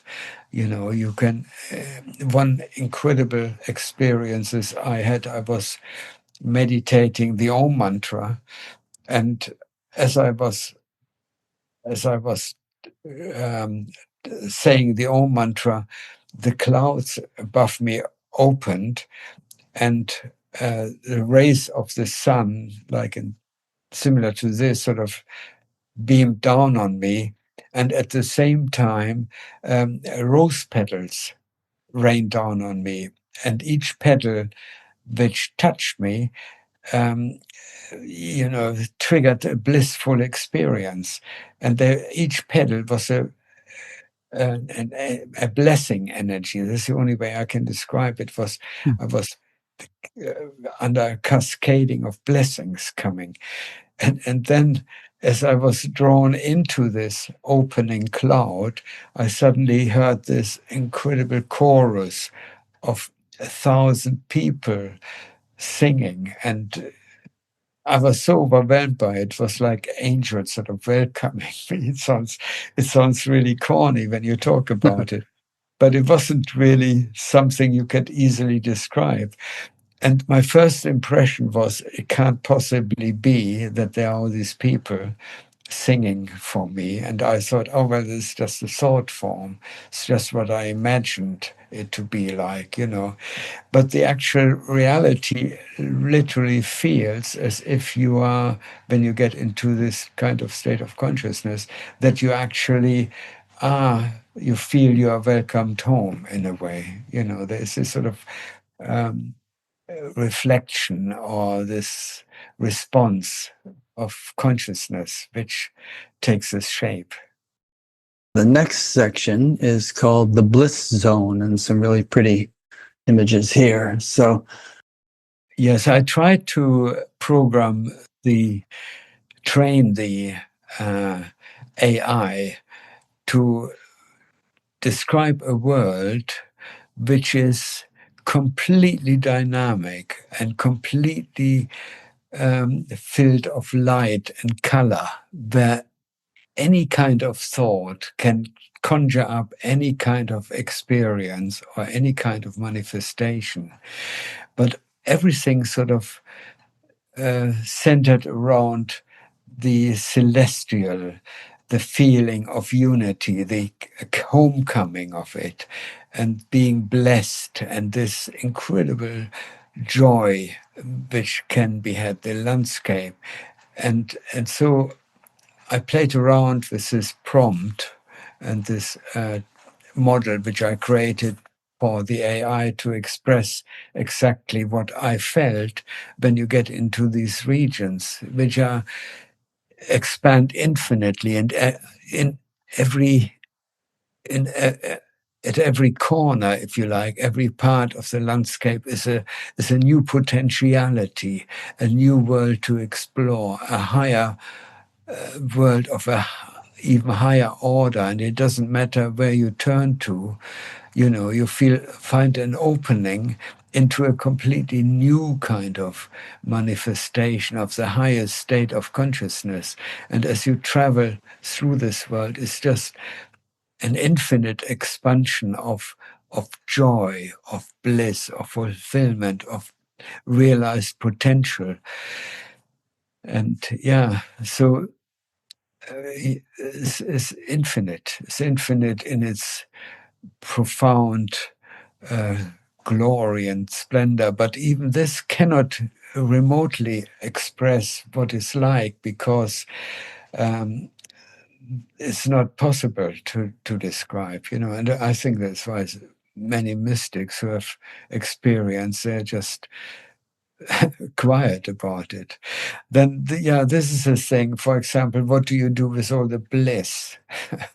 And there's some people just surrender to it and feel this incredible peace and rapture, and are welcomed, really feel they come home, But of course,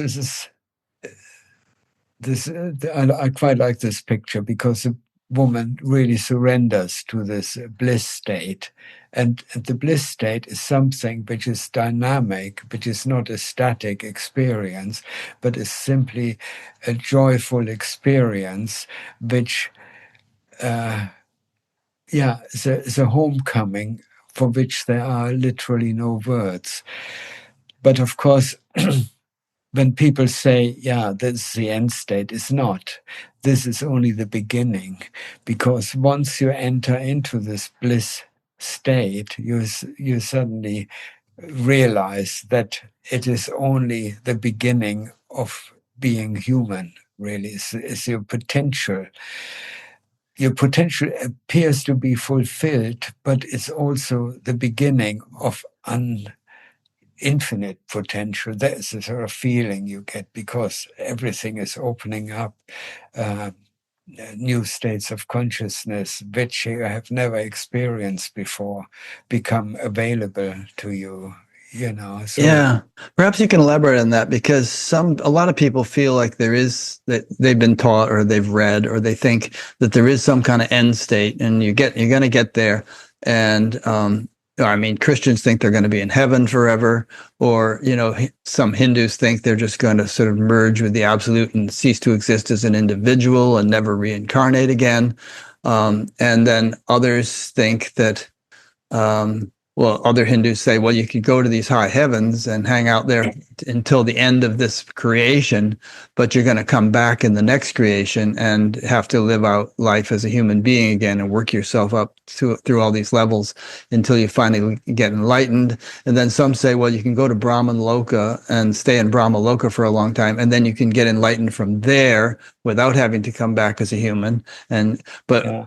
one way or the other, there's always this sort of attitude of, you're out of here eventually.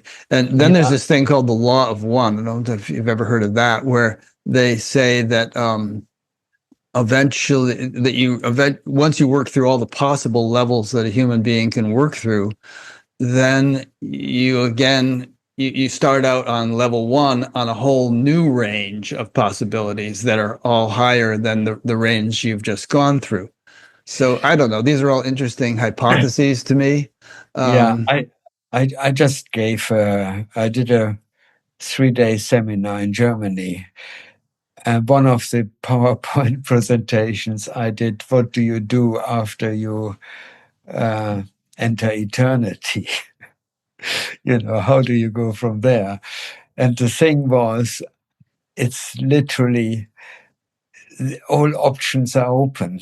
When people say, oh, well, when you get there, you are reincarnated. The first thing you realize is you have unlimited freedom. Okay. The second thing you realize you become like a channel, of unity consciousness. You become a conduit. Okay.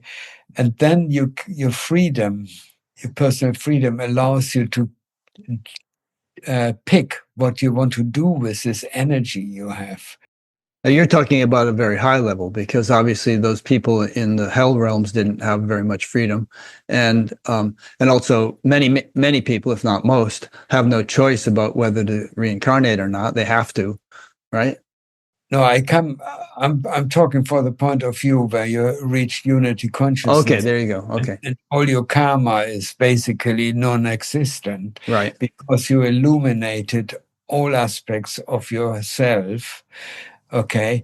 And what happens then is you acquire total freedom, but also you become a conduit of the divine. And then whatever you do is guided by a divine energy. Right. It takes advantage of your acquired individuality. So you're unfolding in areas which you have sort of accomplished or learned on. So you may actually decide to become a bodhisattva on a higher astral level, or on a lower astral level, or you may incarnate on Earth or on another planet, or you may actually get together with a group of people and guide a certain part of evolution, or group of people, or some sort of technological endeavor. I mean, basically, what we have learned in our evolution as individual souls, we can take any part of it and expand on it. Yeah. Take it to levels which we never had the possibility of exploring. That can be in this galaxy, or completely different planet system, completely different era. Mm-hmm. Basically, at the moment, where we are at the moment as human beings, our choices are incredibly limited. We haven't even touched the top of the iceberg, Right. So when people say, oh, well, it becomes boring sitting on a cloud and playing the harp for eternity, it's the absolute opposite. We only just start to take advantage of our evolutionary path we have taken. And our evolutionary path is only a small segment of what, is available to us. There's literally, you cannot even begin to imagine what is possible. because we just haven't got the information. And when our consciousness expands, we are only then just starting to wake up to what true potentiality means. And this is where, whenever people say, oh, well, you can't talk about it, this is literally the truth. You cannot talk about it because the mind hasn't got the faculties to deal with it, to work it out, to imagine it. It's a state of consciousness beyond the mind. It's where knowledge ceases. You cannot know it. You can no longer know things because it's on a completely different scale. And that's what is so difficult to grasp, because whatever we try to understand with our mind is working within limitations.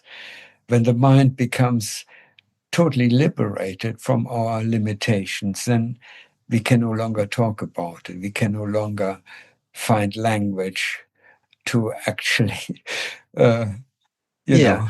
And of course, these limitations you're talking about are on the human level. And when you say you can't know it or whatever, we can't within the confines of human nervous system and mind. But when you're on these higher levels, then I imagine that a wisdom that far exceeds anything we can conceive of determines our choices. And you're not just acting on a hunch or a whim. You're just, there's a vast wisdom involved in directing your destiny. Yeah, it totally expands.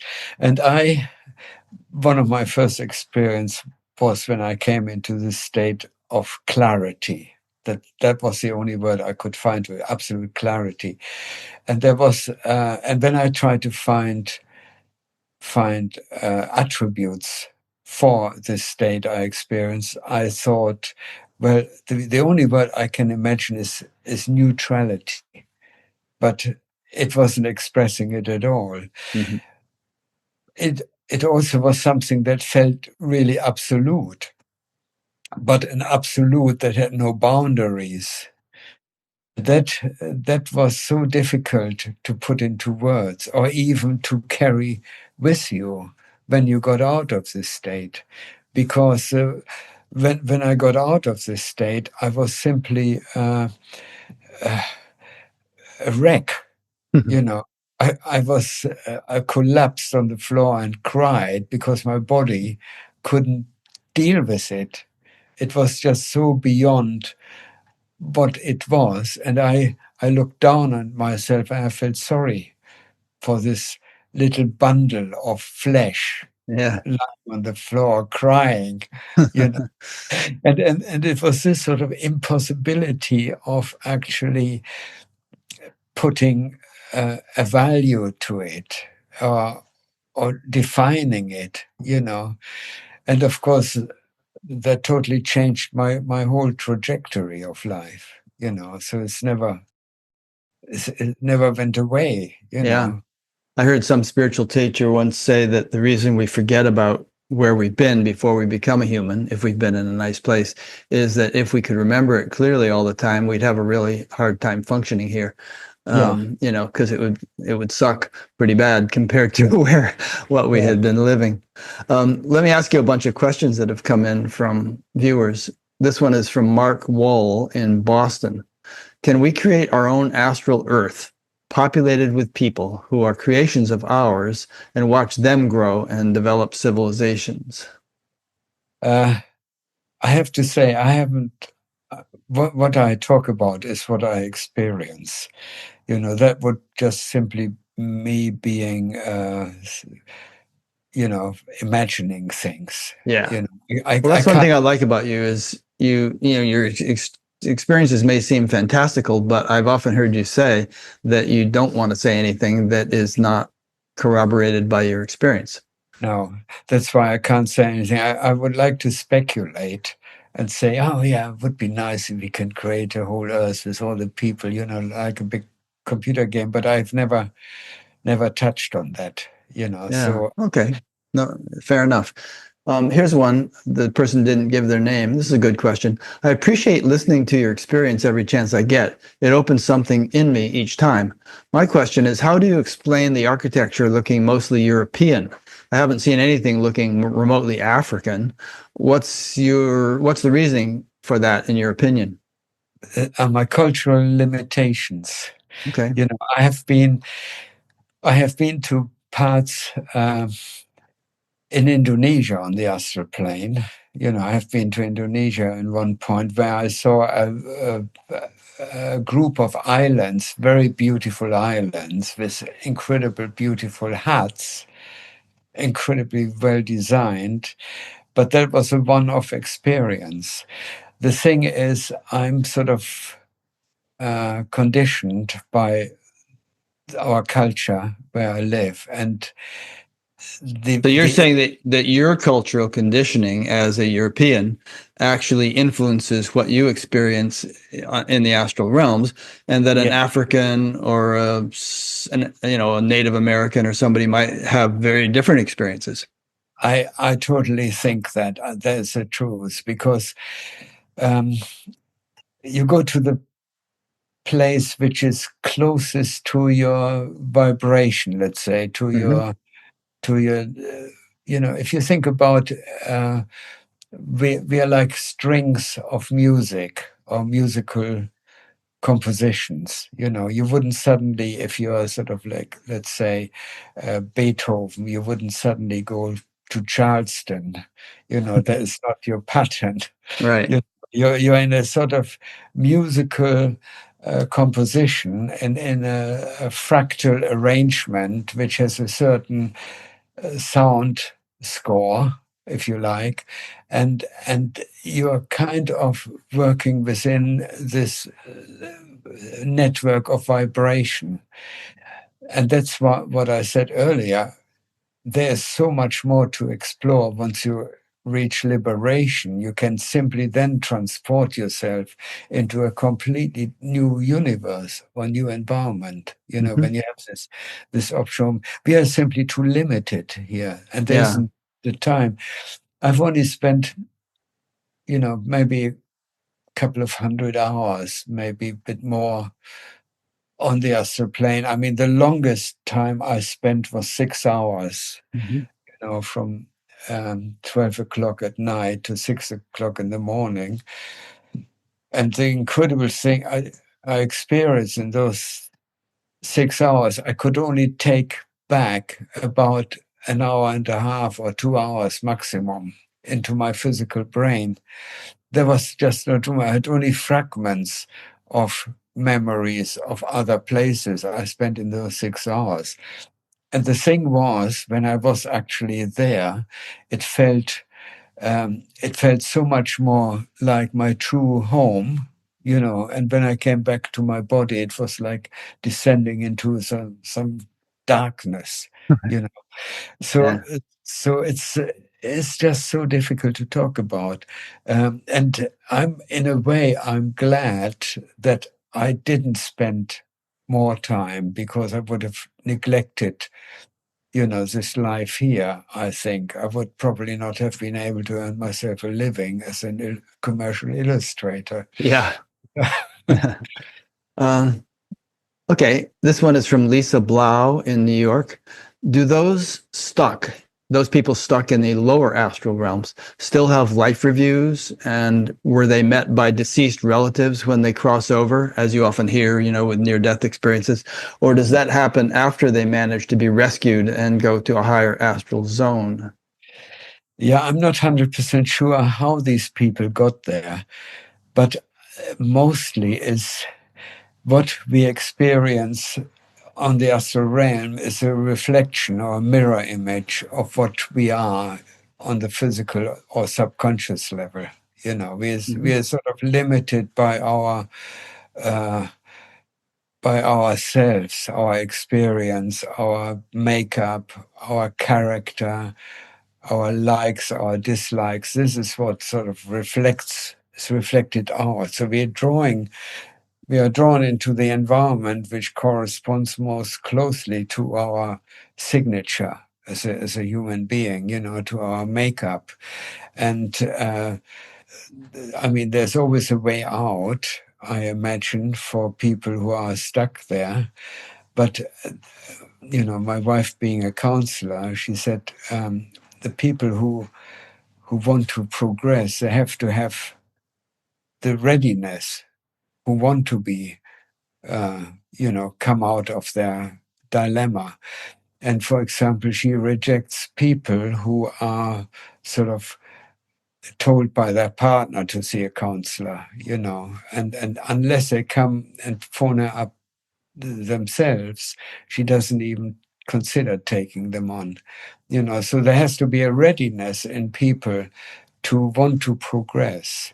And it's only then that they break out of their constraints or their inner prison and are able to find focus points in the outside world, which take them out of their misery. Maybe a certain amount of karma has to be burned off before they have the motivation. And I'm sure you would agree or disagree with the notion in some Christian denominations that you go to hell forever. I mean, I certainly don't believe that. I believe there are such a thing as hell realms, but I don't think anybody gets stuck there forever. I don't believe that.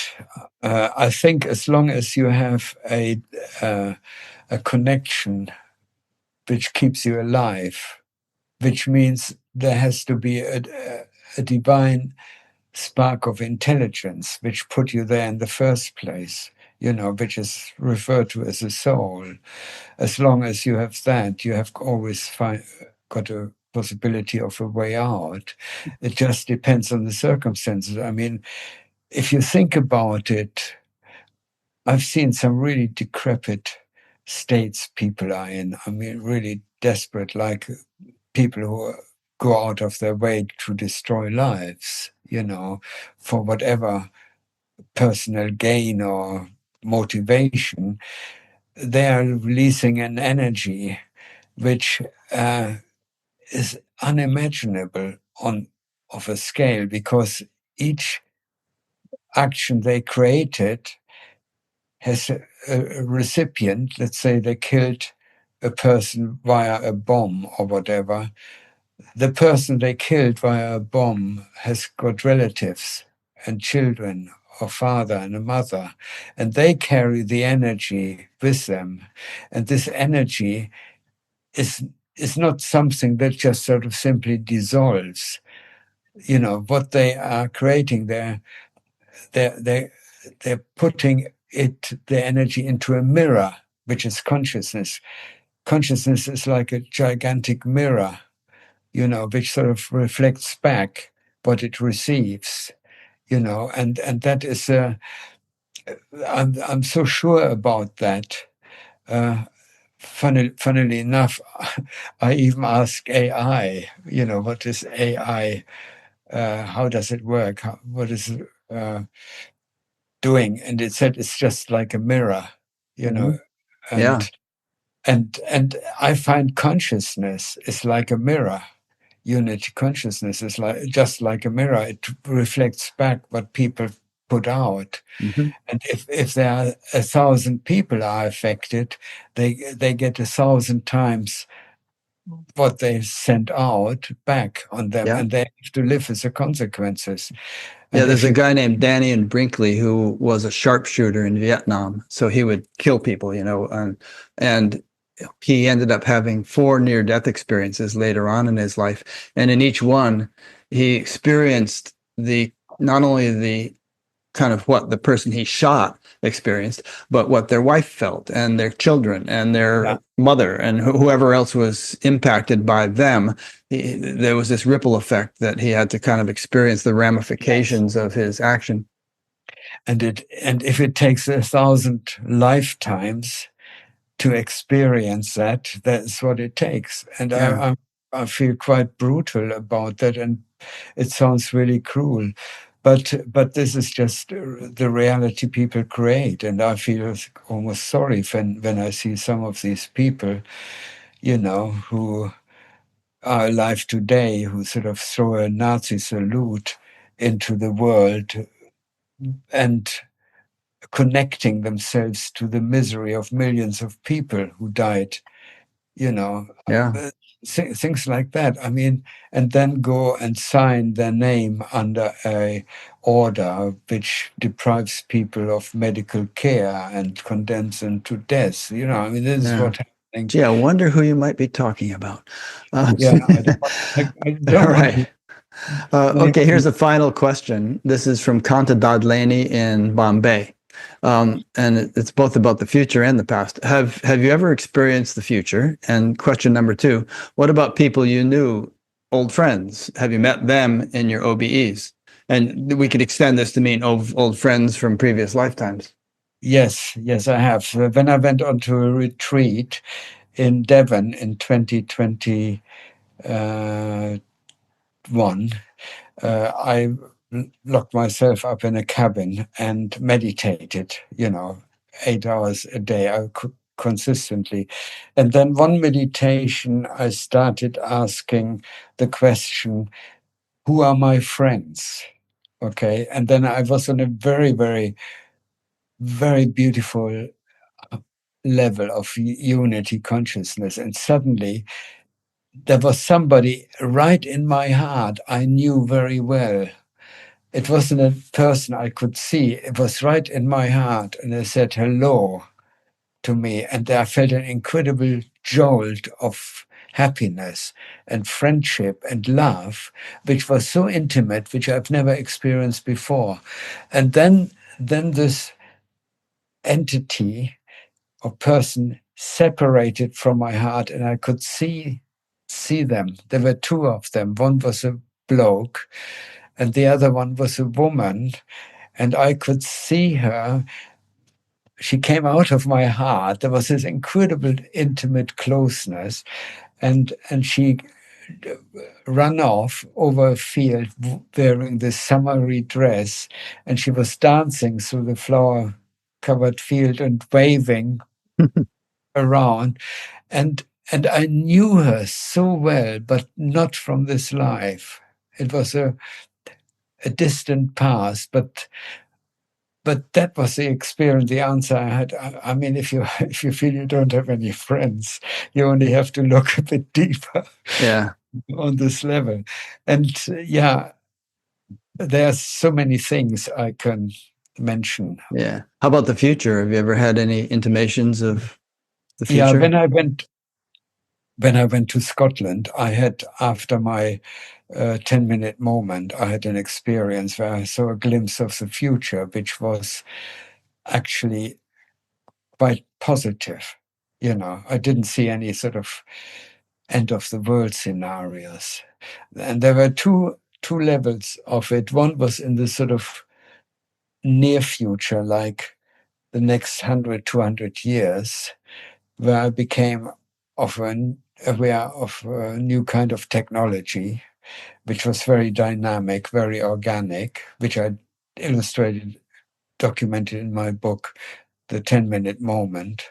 Mm-hmm. And then one much further ahead, where people finally realized that they are part of nature, a very intrinsic aspect of nature, and they behaved accordingly. But Okay. that was not something I experienced in the way I had past life experience, where I was actually there. It was more like an image, Yeah. I've Okay. seen. Final question. This is from Boon Swan Ho in Singapore. Thank you for your time and your wonderful books. What are your thoughts on and experiences with the UAP phenomenon, including alien abduction experiences and common types of entities encountered by experiencers, such as mantis beings, gray aliens, and reptilians? Yeah, again, I mean, my experience is limited. I had two alien experiences. One was where I was on a spaceship gone on another planet, and the aliens were nothing like they are described.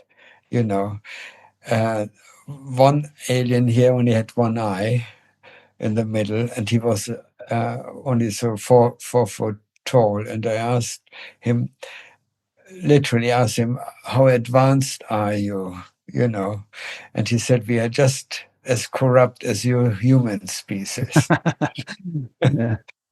The second one was, which I described in my book, Vistas of Infinity, where I was taken by some aliens who had an incredible, beautiful appearance, human-like, but with purpley blue skin, like velvety, which would change hues, incredibly beautiful clothes, and they would take me on a spaceship, which I tried to illustrate using AI, and I couldn't manage it because the closest I could come to was like a flowing carpet, but made out of light. Okay. And we were traveling through space, which was not space we see at night, but it was light. Okay. And we arrived at a planet where I immediately, again, I tried to get the AI. I did hundreds of pictures trying to get a picture of it, which I could not understand. I could not really take in because it was so unfamiliar that I couldn't find any reference in my experience to describe it, which gradually emerged as something very fractally, very luminous, with floating objects. And then I was introduced by these people. One was a guide, and he was keen to show me how their species reproduced. And he was showing me a courting, what do you call it, a sexual sort of encounter of the species, but it was more like what you see in the insect world. But it was just him as a human who was only about a tenth of the size of the female, which was basically a massive pattern, like a flower, which had no human features at all. And this guy entered it, and as he consumed the relationship, that's the only way I can describe Consummated, yeah. Yeah, there was an incredible energy radiating out from the event, which had an effect on the whole area, the whole world there. Interesting. It was quite different to what I would have imagined, or, there was no spaceship where you go up a ladder and get into space. None of that at all. It was just completely unexpected, and I spent ages sort of getting an AI representation. I did a pretty good match with the guy in my book. If you have it there, there's a blue character. I don't know whether I put it in here. Probably not. I don't think so. No, but I got very close to the representation of it, and of course there are other aliens. Interestingly enough, they look like octopuses. And there's an interesting program about octopuses, and I wondered, where these octopuses, they're regarded as highly intelligent. Yeah, even on Earth, they're very intelligent. Yeah, and that was a kind of representation of an alien species I came across. Like there's many arms, very dexterous sort of individual. I'm reminded of Hamlet's famous line to Horatio, there are more things in heaven and earth, Horatio, than are dreamt of in your philosophy. So thanks so much, Jürgen. I've really enjoyed this. It went even more smoothly than I thought. I didn't know how it was going to go, showing all these slides and everything, but I think it went really well. And I'll be creating a page on Batgap, and I've already created it, and it has a link to this book. So, and also to your previous books. So if people want to get the actual book, because there's a whole lot of text in the book that accompanies these photos, and there are a lot more photos than we showed during the interview. So people might want to get it. All right. Well, thanks so much, Jürgen. I really appreciate it. And we'll be in touch, I'm sure, as we have been over the last 10 years occasionally. And thanks to those who've been listening or watching. And my next guest will be a lovely woman from Dublin, who is I guess you would say she's a mystic. She started out as an attorney, and she started having all these mystical experiences. And I just finished reading her book. Her name is Adamane Kirain, and I loved the book. It was just full of wisdom and very beautifully written, and you can get it on audio and hear her read it in her Irish accent. So that'll be the next guest. So thank you all, and we'll see you for the next one.